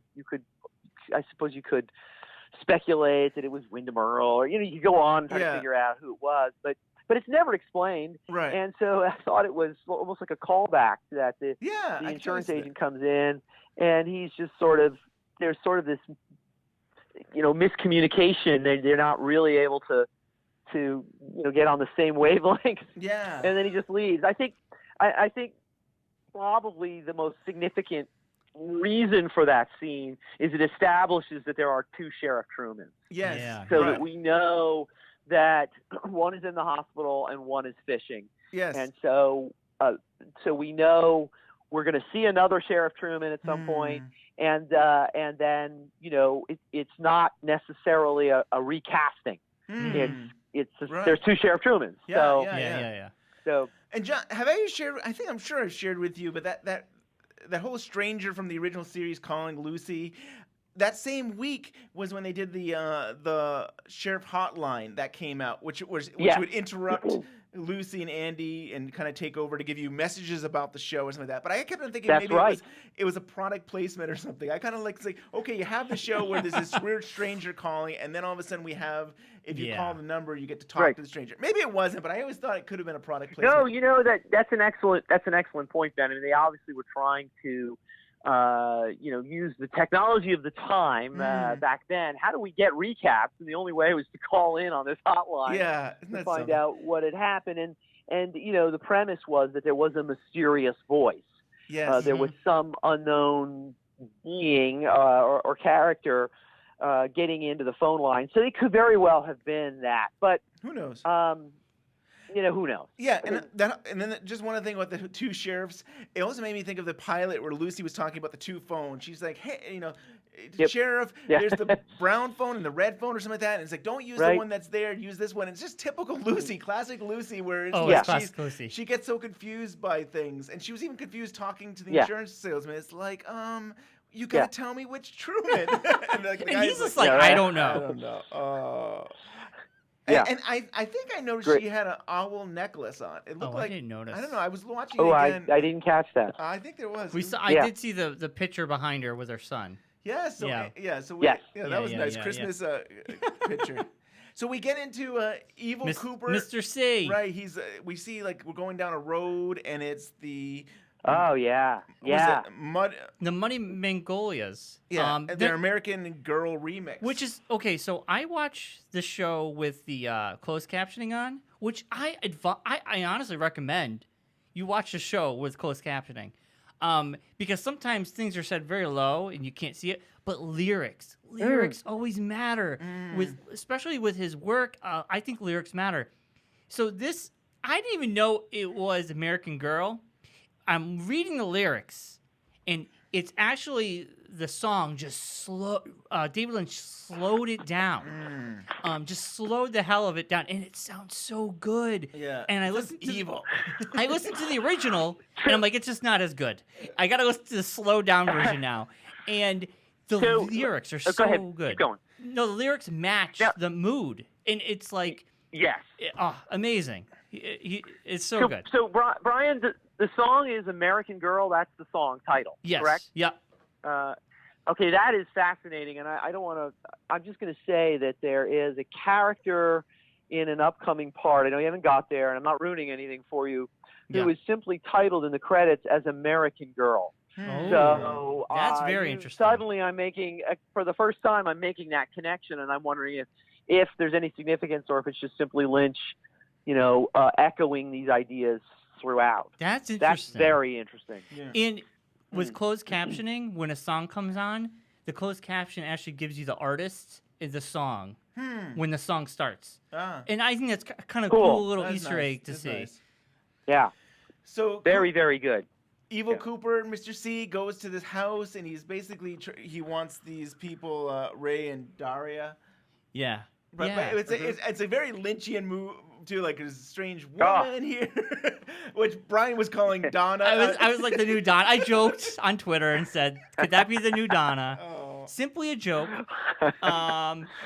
But it's and we love Donna and all her iterations. But when you guys first saw Evil Cooper coming in with that long hair, I was just like, oh my God, this is what I've always wanted to see now, is this Kyle MacLachlan nail the evil side. Yeah. When he's nailed the goody two-shoes, can he nail the evil side? And I have to say, after watching these 2 episodes, he did. Yeah. Like, I want more. Yeah. Right. Yeah. And you're in for a treat in the next few episodes. Oh, I know I am. But yeah, it was. I feel like there was a little bit of Bob in him. Like you have Bob with the long hair, and I felt like he really did deliver. He did deliver. Yeah. I'm like, is it going to be hammy or? But he played it so straight and so badass that I was just like, as much as you love good Cooper, and you're like, oh, he's wonderful, we love him. It's like the evil guy you root for almost a little bit. You're like, you want to see more of him on screen. Yeah. That whole scene too is fascinating because he's there to pick up these 2 people who apparently are going to be able to help him in a way that he can't really get some information himself. They are the key to getting something, and so he comes by to get them in this strange room with these people. Typical Lynch, right? How many times have we've been in a room and there's people sitting in the room and they're just sitting off in the distance, off in the corner, and they're staring and they're not saying anything. But even stranger, and whether it's significant or not, when Ray and Daria, who are the 2 people the Mr. C. Bad Cooper has come to get, they have to go and make sure they either say goodbye or they acknowledge these 2 odd beings, for lack of a better term. And I think, I could be wrong, doesn't Ray hand them a card? Both of them do. Both of them. Both. They both of them, as if they're checking out. Like, okay, here's our time punch card or whatever, and they give those. There's a procedure they're going through there, and then they leave. They can't just walk around and go out. They have to go through this process before they can leave. And there were white cards, and there's a white card that comes up later on again that I don't know if they were one of the same or not, but it was interesting to see. The card Cooper had, the evil Cooper had, it was the ace, and it had the weird symbol on it. Yeah, I don't know if they were the same, but it was interesting. Yeah, very weird. I want to know what that symbol means. So we are who knows? Yeah, South Dakota. Go ahead. We're now in South Dakota, and there's a woman with a dog, and she smells the neighbor's door, and it smells rotten, and she calls the police, but doesn't even remember her own address. But to me, this is like this whole thing. There's a whole storyline with the police and stuff, and like to me, this feels very Mulholland Drive to me. Even at some point, we have a detective who played in Mulholland Drive there that is investigating this. Yeah, I felt Fargo-ish. I felt like this is very Fargo-ish to me. Maybe after watching last season's Fargo. That's where with Matthew Lillard's character and everything. It was actually North Dakota, and they had that, accent. So I thought the same thing. That it resembled Fargo in its quirky, Fargo-y way. Yeah, Right. yeah, exactly. And there's some funny, odd stuff about where's the key and who do we have to go see to get the key. You gotta And go to then- Chip. Who's Chip?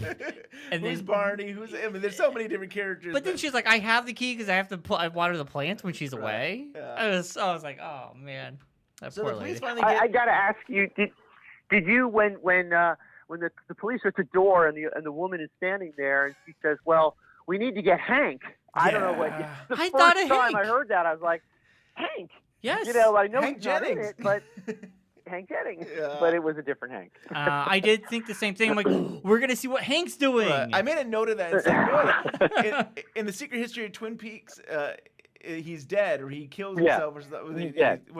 So it's like, yeah, is this gonna be more of him? But yeah, Yeah, no different, Hank. different Hank. Different Hank.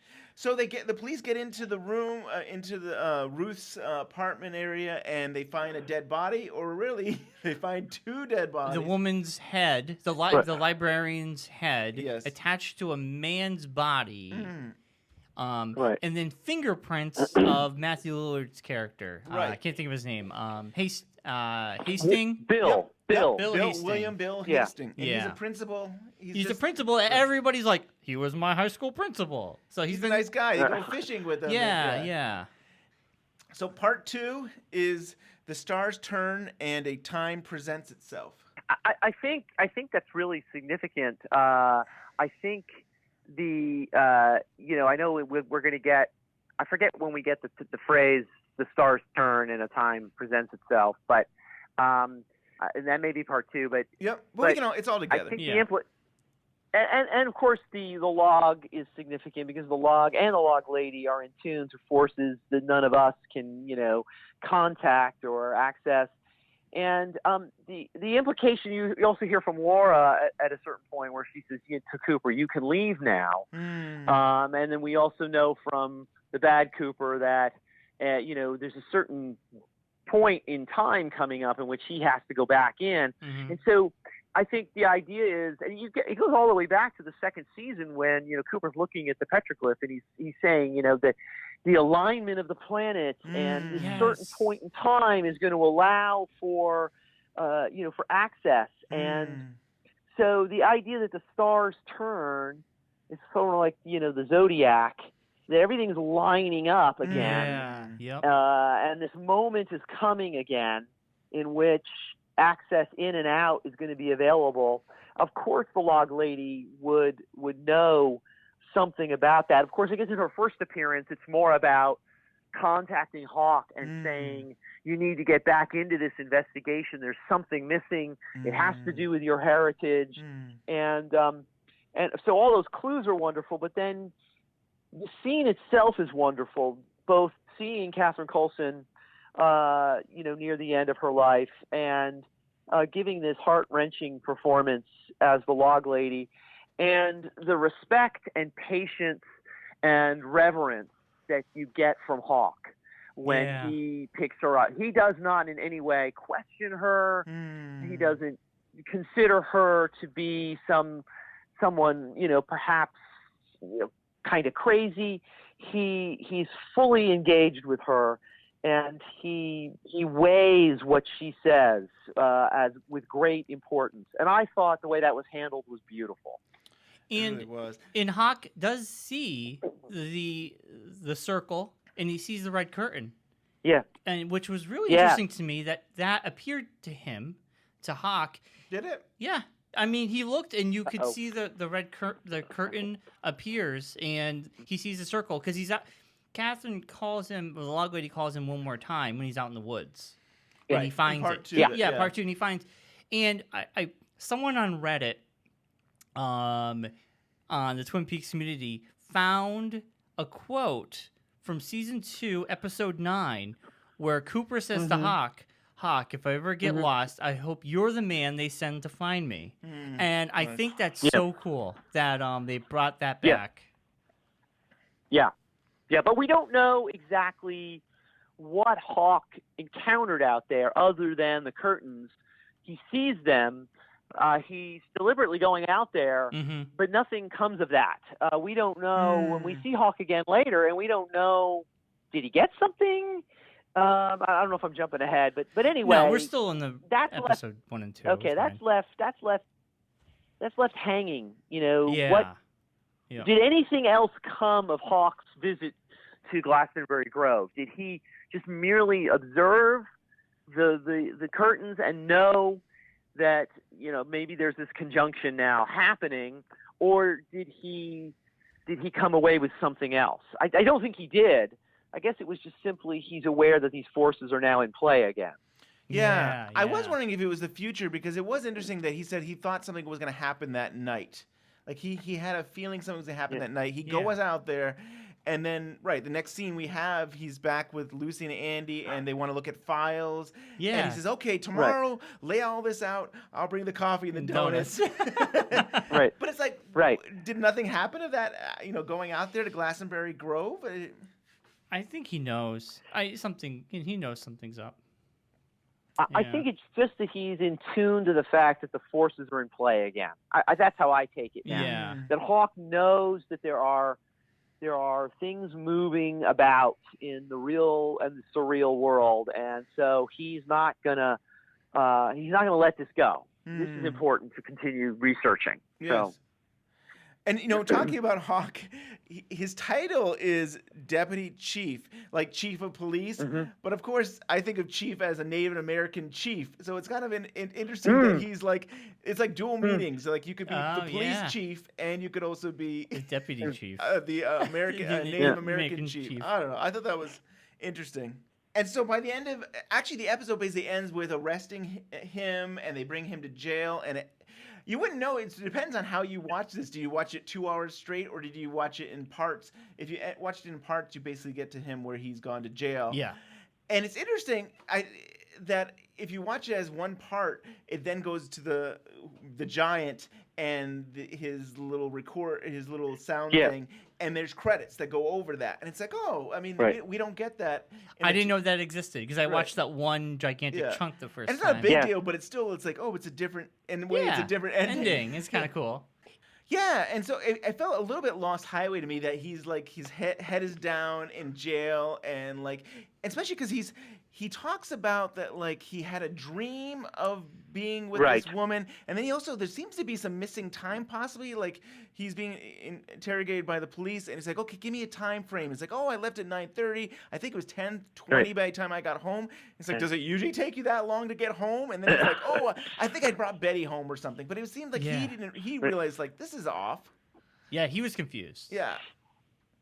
I will say that was a marvelous performance by Matthew Lillard. I thought he did such a great job, because I've watched it twice now, and you don't quite know, is he truly innocent? Because there's an indication that he might be, but then he realizes he can't account for some time, and so is he saying, that he knows quite well what he did in that time, he went and he killed her, or is he thinking, I can't remember, and you can't really tell, but he conveys that so well. You can't tell, is he innocent? Is he guilty? Is he scared? He's obviously scared. Yeah. But is he scared because something's happening that he can't figure out? So it was very, very well done, and I thought that performance was riveting. Actually, it was really good. Oh yeah. Oh, it's so good. And then his wife comes in, and she basically says she knows he's been cheating all along, but what we later learn is she seems to be maybe she might have plotted this whole thing to So, like, is she just saying that to pin it on him, saying, did he really cheat, or is she just saying that to then frame him? Yeah. And then he knows that she's been cheating on George, who is his lawyer. And someone else, who to me that someone else could be Mr. C. Because she goes back home, and Mr. C's waiting there, and she goes, "What are you doing here?"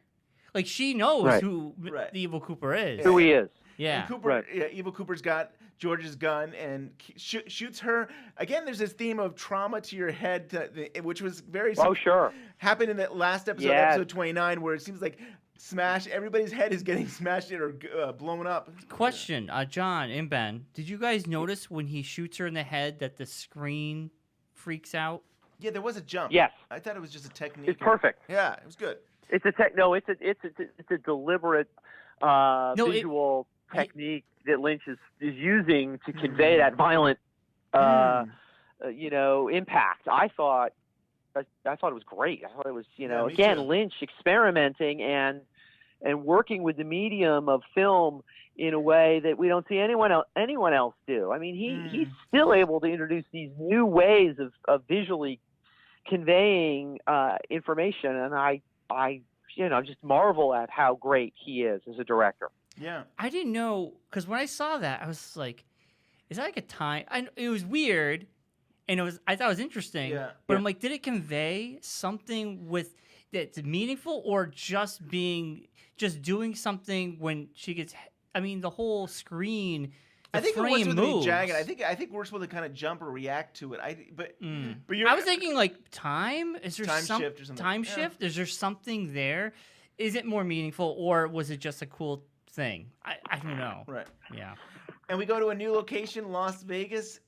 And Yes. it's a very brief scene where there's a guy is giving money to this other guy, and this other guy say, "Why do you work for this guy?" And it was Todd, Mr. Todd. Mr. Todd. But there's a whole thing like, tell her she has the job. And to me, it reminded me again of Mulholland Drive, where it's like, that is the girl. It's like, I don't know. But we don't know the context of it. It's very brief. I was thinking Mr. Todd is giving someone the job to take over that guy who was watching the cube since he's dead. I was thinking maybe because I feel like this person's working for the person that is with the cube. Yeah. My indication was they're saying she's got the job, so this person's going to be the new person to watch the cube. I don't know. That's all I got out of that. Information. Yeah. There's not enough information I don't to know. go on. And I was just like, every time Mr. Todd, the way he speaks and everything, it was Mulholland Drive. I wanted to have a big speech because the way he delivers lines, I just love it. Right. Yeah. And that guy was in Mulholland Drive, right? Yeah, Right? He was the guy. He was in the diner. Yeah. Wally's. He's like Wally's, as in the son of yes, Lucy and Andy. He had the dream.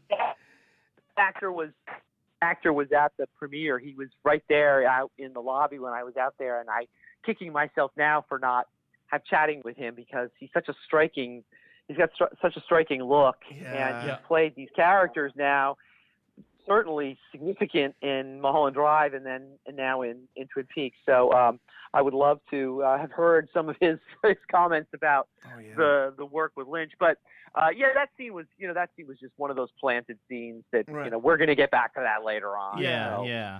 And then we go to the diner with Ray, Jack, Daria, and Mr. C, and they're all hanging out. And Ray seems to be instigating Evil Cooper there. He seems to like pushing his buttons. It's like, Daria tells me that you're worried about something tomorrow or the next day.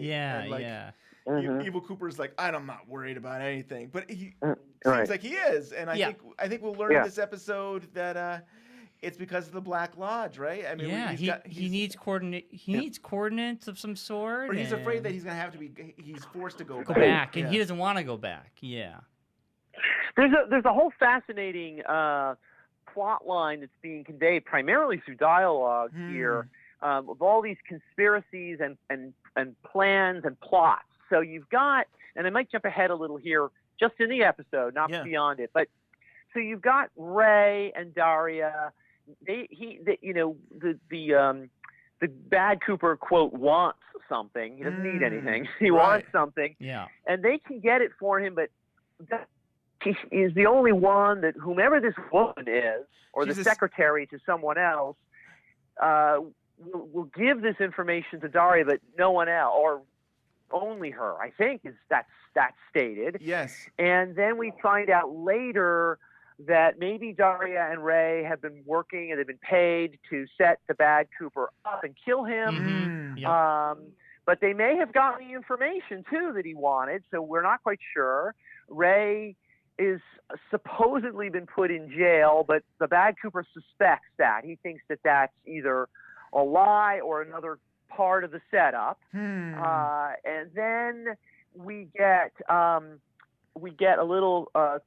quick little bit of information about the car that the bad Cooper was putting in the garage with Jack. Apparently, it was being wired And I don't know if it's being wired to blow up or wired for sound so that they can record something. But I got the impression that that was part of this, again, complicated scheme that's being laid out. But then we hear the recorded conversation between Daria and Ray in which they're setting up the bad Cooper. And I'm sorry if I'm really jumping into this now, but they mentioned Philip Jeffries. Yeah. And then we get into that part of it. And so there is so much packed in to their dialogue, which we don't see these things happening. We don't see the car being wired. We don't see Ray getting arrested. We don't see the numbers being conveyed to Daria.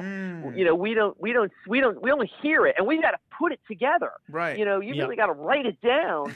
There are so many parts moving under the surface there that it's clear that we're only at that tip of the iceberg on this storyline. Yeah. Totally. I agree. It definitely could go on for a few more episodes at least. And that secretary thing is Hastings, the Principal Hastings secretary. I believe I put it together. Oh, is that?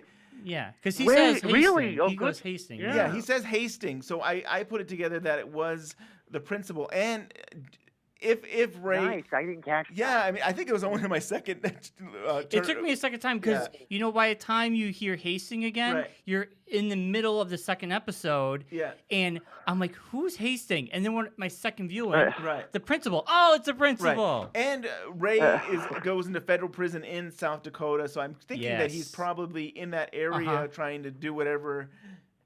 Yeah, I don't know. It's whatever this mission was. But it's so great to hear Agent Jeffries to have that character back because we know we lost Bowie, and who knew if they were going to even mention this character. So it was very intriguing. Yeah.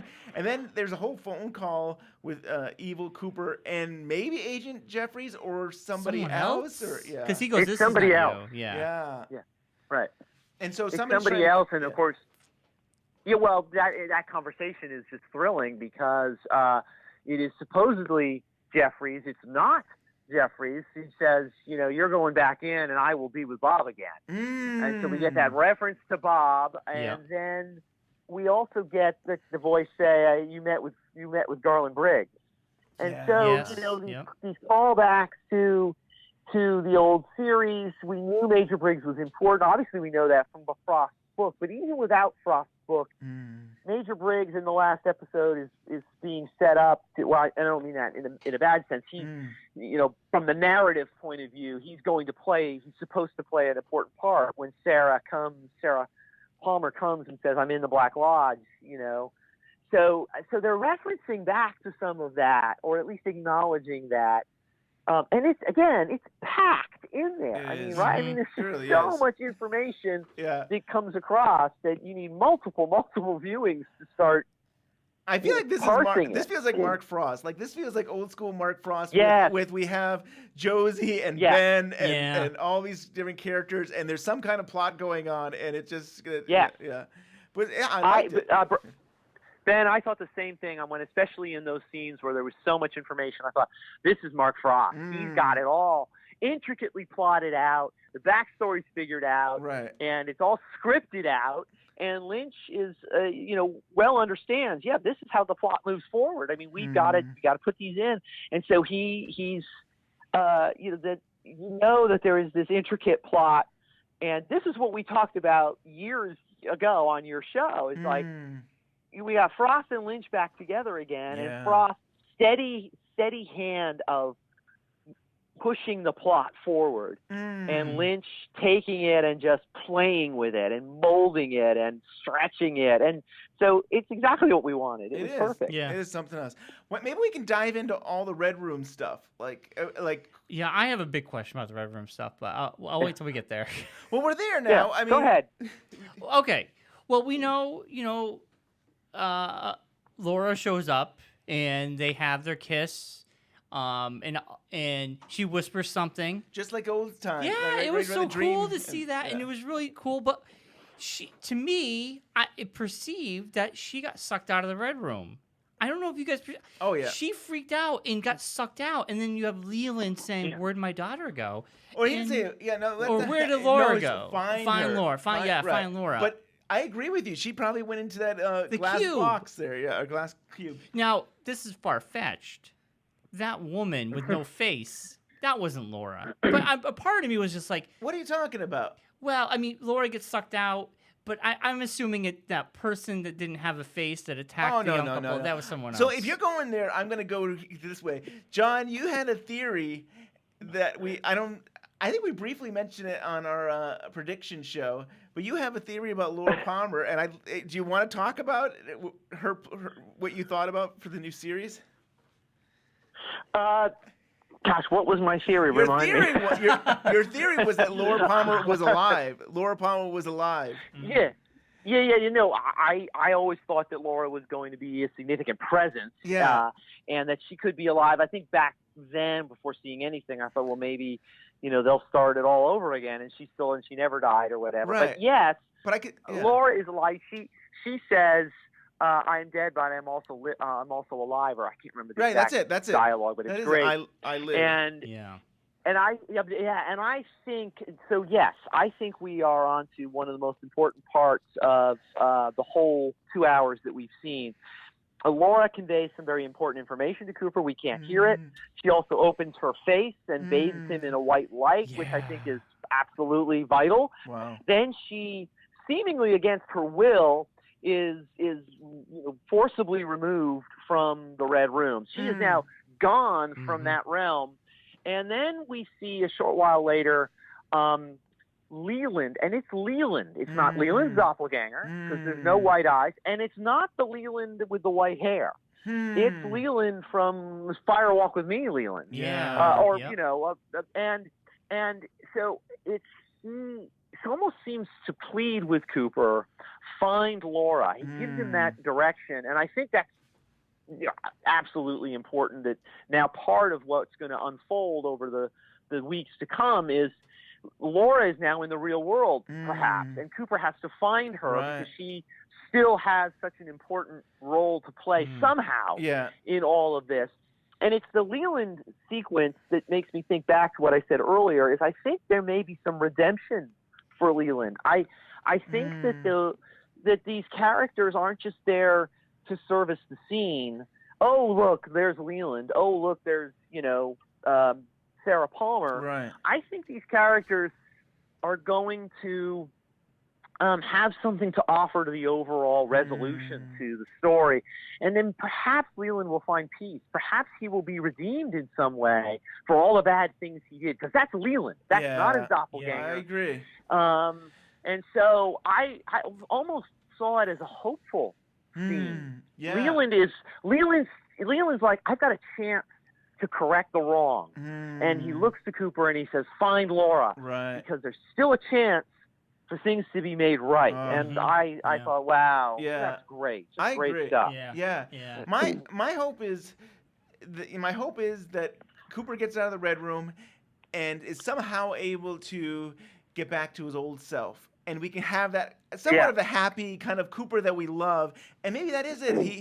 His job is now go find Laura and stuff like that. And so whatever it takes him. But I would love to get Cooper back, like, because right now he's kind of just taking it all in, and he's as confused as we are. Yeah, as confused as we are. I want old Cooper. Yeah. Very good. Yeah. But Laura had a purpose. I want to believe that Cooper hadn't seen her for 25 years, and now he sees her again, and she basically said, "Hey, you can leave now. You can get out. You've served your time." Yeah. And then we kind of have the one-armed man who brings it to the new little man from another place, the arm.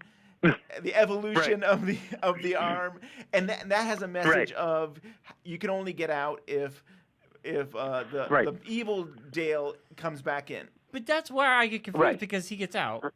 We don't know that. You're not. What are you talking about? Well, Cooper, in episode 2, the good Cooper gets out. I mean, he lands on the cube.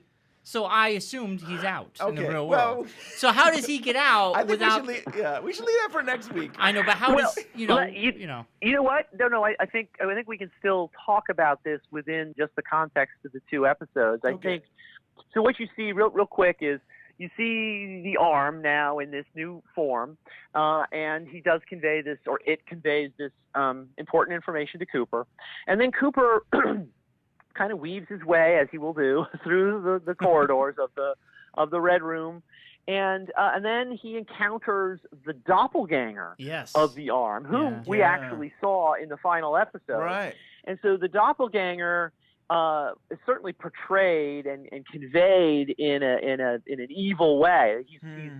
He's there to block Cooper, and obviously he seems to set in motion these forces. The room opens up, it almost splits, and he says non-existent, as if he is trying, and Cooper has this opportunity to get out. Cooper is about maybe to go out and switch places with the evil Cooper, but the doppelganger of the Arm prevents that from happening, and to make sure it can't, he says non-existent, and it almost seems to erase Cooper from the Red Room or from the Black Lodge. But in doing so, somehow Cooper is diverted to that box.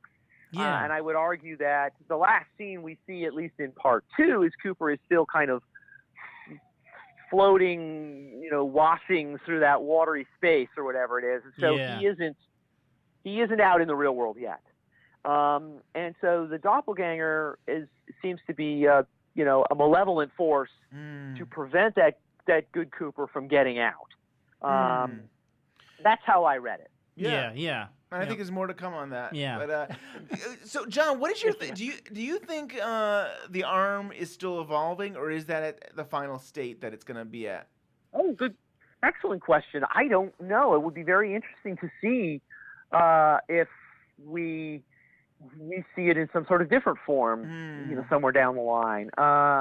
It did seem to be almost in some sort of pupa stage, as if it might open up and shed part of it and turn into something else. I don't know. That's a good question. And it reminds me of Eraserhead the tree. Yes, that's the same thing. And I think these first 2 episodes, I was like Lost. It reminded me of Lost Highway, Eraserhead, Mulholland Drive. A little bit of everything. A little bit of everything. It felt like all David Lynch's movies that we always connect back to Twin Peaks somehow. Now we're back in Twin Peaks and we're connecting that to his movies. Yes. It's kind of interesting. Yeah, totally. Yeah.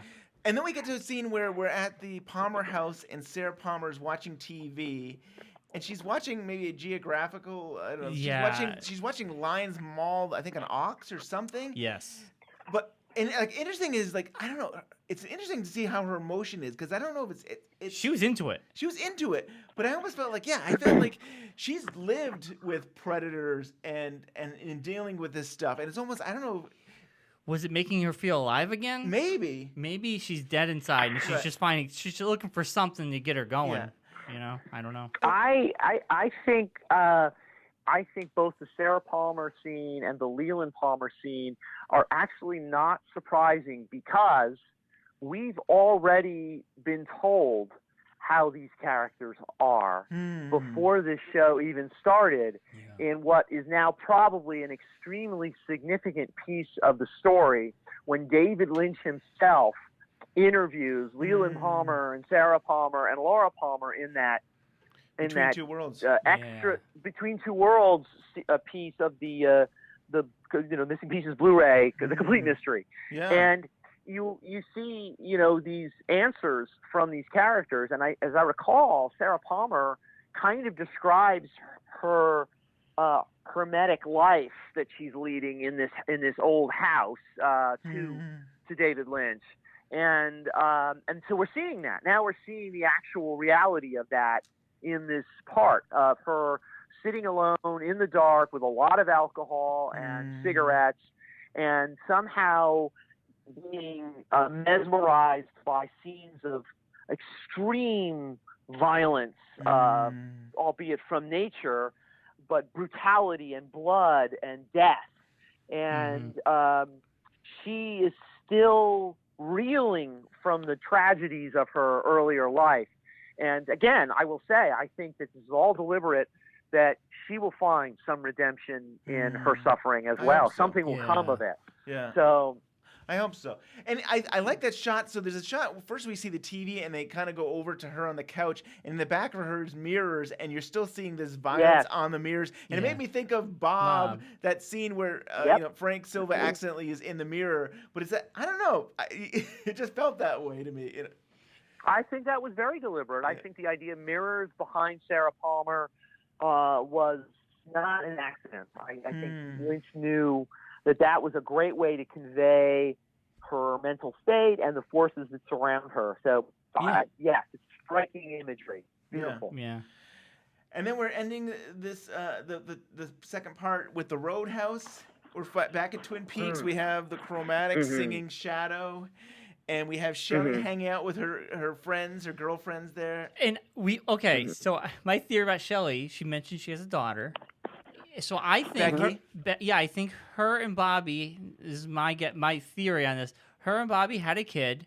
I don't know if they got married or not, but maybe they broke up. Maybe they're off and on. But then the guy walks in, the guy from Lost Highway. He walks in. He gives her the the hands, the handguns. And a handgun move. Yeah. So I feel like, she's got something going on with him. Could be on the side, or she's done with Bobby and she's moved on, and we get to see James walk in with someone with a green. He had like a green glove. Yeah, like a medical glove or something. Yeah. And Shelley the implication. Go ahead. Yeah. Oh no, I was gonna say Shelley says something. I think it was a nod to the audience, almost saying James has always been cool, and I'm like, that's such a nod. But the funny thing is, like, when I heard Shelley say, it's like, yeah, you're right. He's always been a nice guy, and why are we so mean to him? Poor James. I think that scene, it works on a lot of different levels. I agree with you completely that it was an acknowledgement that the James character maybe didn't resonate the way they had originally intended that character when they wrote it, and they say he was in an accident. Yes. And he's okay. And you look at him, and there's this sadness around him, and there's this exchange of glances, which is curious to me because the Roadhouse seems to be a place like that those types of emotions come out. People look at one another, and the music plays, and they connect in a different way. And I thought that very much. I thought, she says James is cool. James has always been cool. And again, it was this sort of redemption of the character. We're gonna see James. And you know what? If you didn't think he was cool before, you should just wait. He's cool. He's cool. He's cool. That's awesome. I like that. So. And I realized Shelley I don't think has ever had any interaction with James on the series that I remember, but I kind of make it think of like they were kind of like friends, and like she knew him from 25 high school. Yeah, from high school. So it's one of those people like I might be really close with that. I may not be close, but I can remember that person, and he's always been a nice guy. It's kind of how I took it. Yeah. And it wasn't like a love thing. It wasn't like, I love James or anything. It was just kind of like, hey, I think he's a nice guy. Yeah. And the way they've always described James was a cool guy, but he wasn't that bright. Like, so Laura thought he wasn't bright, but Donna's like, he's dreamy. Yeah. No, there's something more to come from James, and I think the person he was with is probably his son. But we don't know. Right. And I will say one other thing. You mentioned the guy sitting at the bar looking at Shelley and he does the gun move. Yeah. And Shelley gives him a look that's not necessarily a rejection. And I thought, Shelley, you still love the bad guy. There's this guy. This is the new Leo in your life. You better watch out. He's still attracted to somebody who's not good for you. So, hard to say, but that scene was infused with nostalgia. And it was the perfect ending too. to that. It was beautiful. I would say, I mean, the series is very different. Like, you don't have a lot of Mountie. I mean, it's just not the same, and you don't have the soap opera that you used to have. But this Roadhouse made me think there was a little bit of a soap opera. It's like, okay, Becky, Shelley's daughter is with a bad boy, and all of a sudden another guy comes in, and she's kind of into him, and then James comes in, and and he was in an accident. So you have all these things like this one scene seems very soap opera-ish, and you could see them going on about these different stories. But I liked it. I loved it. Yeah, I got a very dream-like feeling. I'm sorry, John, what were you saying? Yes. Well, I was just saying, and how appropriate is it for Shelley to say, my daughter's with the wrong guy? Yes. It's like, well, like mother, like daughter. I mean, it's these cycles, maybe, right? Maybe we're seeing the younger generation taking on the character and falling into the same traps and behaviors of their parents. We're just throwing it all out there. There's nothing yet to prove that, but it was in some ways it was a beautiful scene, and it was also a sad scene, and it was but you're absolutely right. It recalled the sort of the melodrama of Twin Peaks. So we've got a whole summer of Twin Peaks. I know. Awesome. It's great. It's so great. That scene was very dreamlike, and especially seeing Jock.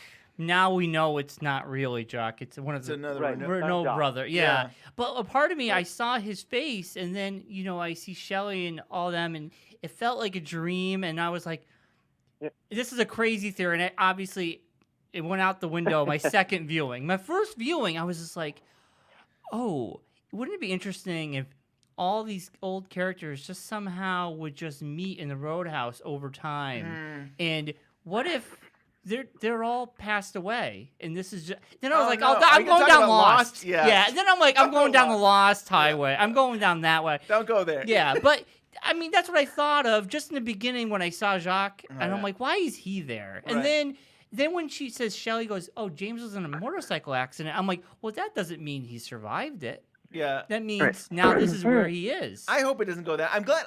I don't think it is. That's a crazy theory. My third viewing, I didn't see it that way anymore.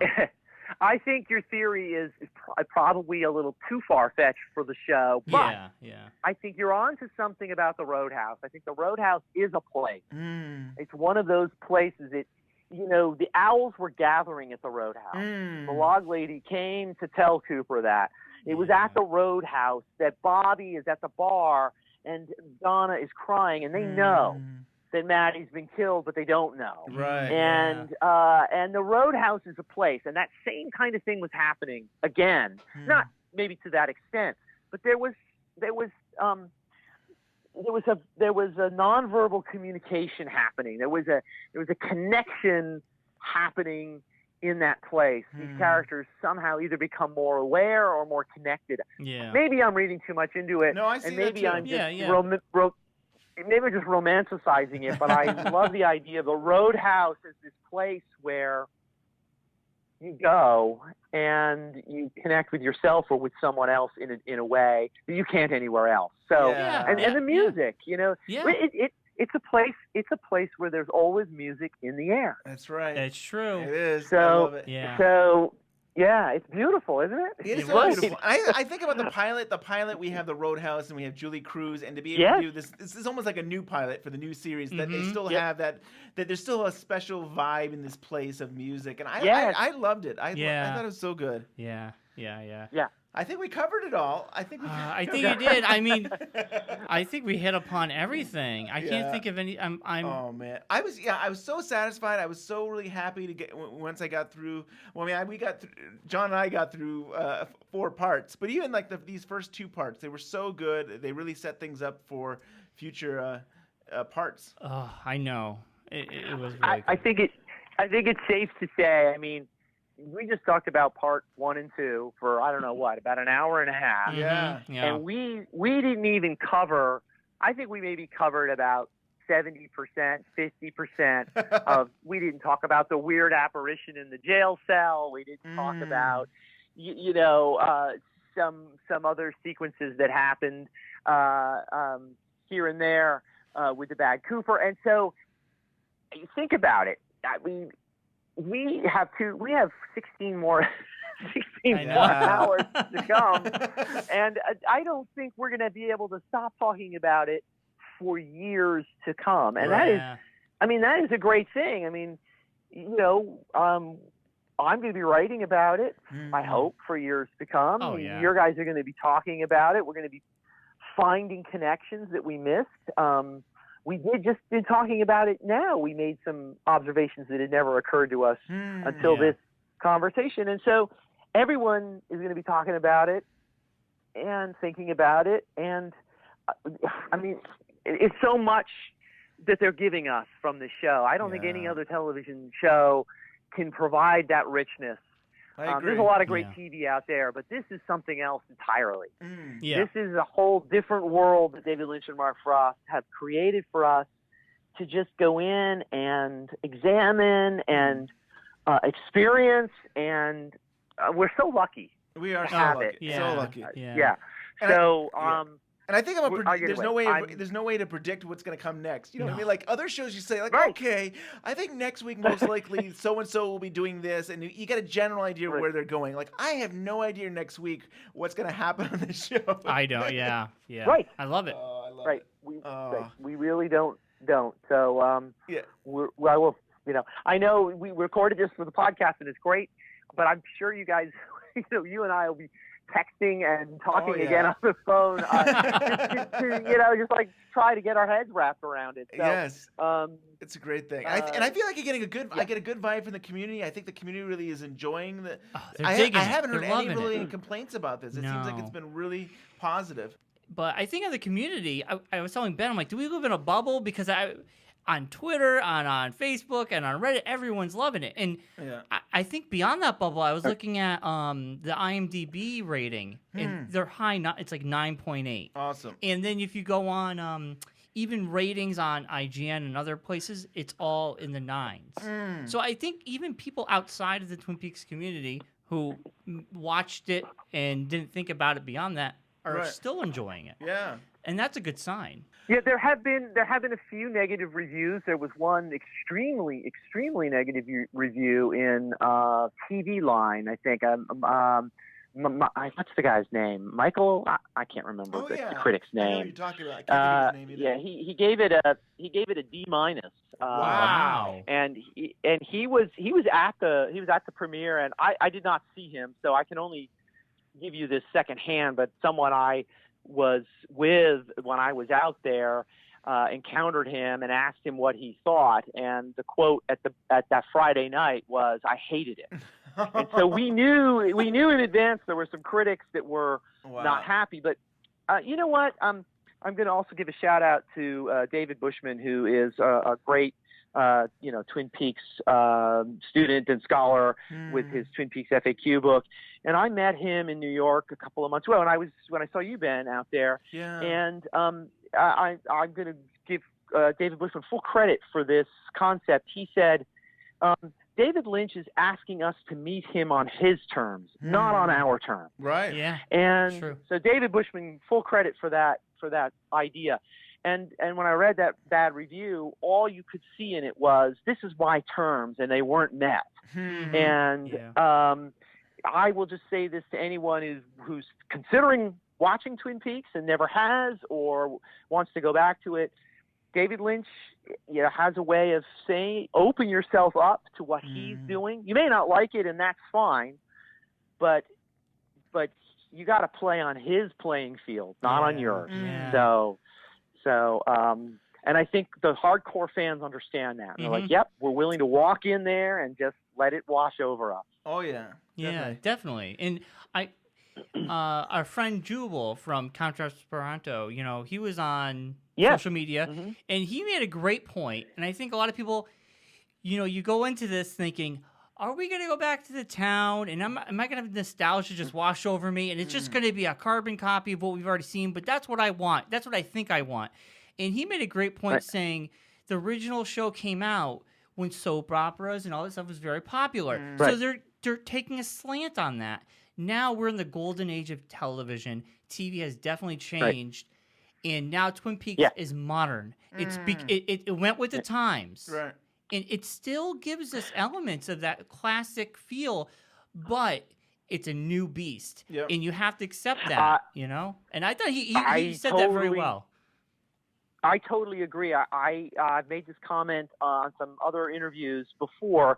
You know, we are in the golden age of television. We are experiencing some of the best TV that's ever been on, and it is all, you know, much of it is extremely, extremely high quality. But they are still following the conventions of TV for the most part. There are a few shows that have played with it. Fargo Season 2 and Legion played with it a little more than some of the other shows. But, you know, the best scripted show, other than Twin Peaks, right now is probably Better Call Saul. It's completely engaging. It's completely, you know, it's gripping. But it follows a 4-act structure. It has the rising action. It has it's exactly what you said. We kind of know what's coming a little bit. There's going to be a conflict coming. They're leading us to it. It's extremely well done. But Lynch and Frost have come in and said, we're raising the bar again. Yeah. And I think there may be an audience out there who is, you know, ready to engage in something that's going to challenge us more than what we're seeing on TV right now. It's not for everyone, but there's definitely an audience who's like, yeah, okay, you know, hit me with it. Let's see what you got. Yep. So. Oh, that's awesome. Wow. So, John, real quick, it's great to see you in the media. I know you've been in some. I think you've been in some articles. One of them being Entertainment Weekly Online. They did a great piece on you. Very awesome. Yeah, you're all over it. And of course, you were on some of the videos, the promo videos. Oh, I know. And I'm watching, going. And I know John, and I know Ben, and I know Francine. Very brief, but it was really cool to see you, well, John. You know what? I've said this to my family. I'm like, okay, this is the moment. It's going to pass. You know, no one's gonna be interested in 2 weeks from now. So I'm really happy for that moment in time. Suddenly, Entertainment Weekly did a real long write up on fandom and included some information about Wrapped in Plastic. And then, of course, you know, Ben already knew that I'd been out to New York to film or tape the promo stuff that they were preparing. And Ben got in there. Yes. So that was really great. We see him in part 3. I was so happy to see him. But with you, John, I felt like they really used a lot of your material. I loved that, like, they really weaved in all this stuff into 2 promos, and yeah, you were great. You looked good on video there. And Ben knows what condition I was in when I did that. So, it was pouring rain. It's like, you're right. I hadn't eaten anything. I was dead. So. I was surprised and very pleased that they used as much of me as they did, and I didn't come off looking like a complete fool. So you were a scholar. So that you look good. It was. It really was. It was nice. It was nice to you know, feel like I had a tiny place somewhere in the history of Twin Peaks. So that was nice. It's been a fun couple of weeks for sure. It's been great. Definitely. Yeah. Oh, that's been awesome. So, John, can you share with us where can people find you? I know you're also involved with Blue Rose Magazine. Yep. Yeah. Yes. In fact, I took a big break from an article I have to get done so I could talk to you guys. The second issue of the Blue Rose Magazine is probably going to be out. I don't know when this podcast is going to play, but tomorrow. Okay. Then in about 2 weeks, we should have it. 2.5 weeks. It should be ready to ship. Awesome. And yes, I'm still writing for it. So that's how close we are to the. So Blue Rose Magazine is we've got issue 3 figured out. We've got content for issue 4. So it is a real thing. It should be coming out fairly regularly. We're hoping to get interviews somewhere down the line with some of the new actors, some of the old actors. And obviously, as we just talked, there's plenty of stuff to talk about with Twin Peaks for years and years to come. So go out and look for the Blue Rose. And then, of course, my book, Essential Wrapped in Plastic, is on Amazon. And, you know, it's going to cover the old series. So if you need some information on the old series, that's the book for you. It is a great book. And, I love that book. I was actually just telling a friend who I knew back 25 years ago. He saw it on Amazon. He's like, "You got to get that book." I mean, it really is the essential book for Twin Peaks. So yeah, I definitely recommend. I can't imagine who doesn't have that. Who's into Twin Peaks? You got to pick it up. But well, thank you. Yeah, I hope more people get it. That would be great. So yeah. And will you still be writing in your blog as well? Or are you still? Do you think you'll? I will probably. I know I have neglected it for a while, but I've just been too busy with all these other things that are going on. Definitely. So I haven't had any chance to do anything on that. So yeah, and then I'm on Twitter at ThorneWhip, WIP at the end there. That's where you can find me. Awesome. Cool. Well, John, thank you so much for your time. I know you've got a lot of work you're doing. I really appreciate the time to talk about this. The first and second part of the new series that we got. A lot to take in. Yeah, and I think we're planning on having you and some of the people from Blue Rose Magazine on a future episode. Yeah. So it's great to be able to talk to you again soon. Sounds great. I'm happy to contribute. That'd be great. Thank you, John Thorne, for being on today's show, and thank you, Harley Peyton, for being on today's show. Yeah, great guest. It was a packed show. Yeah, it's very packed. We have so much more we can talk about, but there's always next week. We are a weekly show. We'll be back next week to talk more about part 3 and 4. Also, Ben, I did put out the question, what did you guys think about parts 1 and 2? And community feedback here. We were hoping to get to it, but we'll have to wait till next week. Yeah, I got a slew of people, and I thank you. I thank you so much. And maybe next week we'll dive into that bag, because there are questions I still want to ask, but we just can't do it all in one show. We know this is a long one. Next week might be another long one. Then we're getting to the 1 hour rhythms, I think. Yeah, maybe. Maybe, the way we're going. But we'll dig into these questions. And we plan on doing a feedback episode probably when Twin Peaks takes a break in July. Right. That's a future show idea. That these questions that we've kind of glazed over, we didn't get a chance to really dig in, that might be the show we dig in. Totally. Thank you for everybody on Facebook. Thank you, everybody on Twitter. And thank you to the community at large, other podcasters and bloggers. We got our goal. The goal was to get Twin Peaks on that top 50. We did it. That was awesome. Big I'm applause. so excited. And what excites me is there's so many of our friends there as well. They're in that top 50. They're in that top 100. Some of them are just getting the top 200. But to see all of our different friends podcasts, they're all getting on that top chart. It's so great. cool. It's so cool. And congratulations to everybody. To Diane's podcast, to Counter Esperado, we've got so many of the Twin Peaks. I think maybe I've seen Bickering Peaks. I've seen... There Will Be Drinkings on there. There's on Drinking. The Red Room got on there. Congratulations, everybody. I mean, really, our community. I love this community. I love the other podcasts and what they're doing, and it's great that we're all in it together. We'll just see each other in the trees. See you in the trees.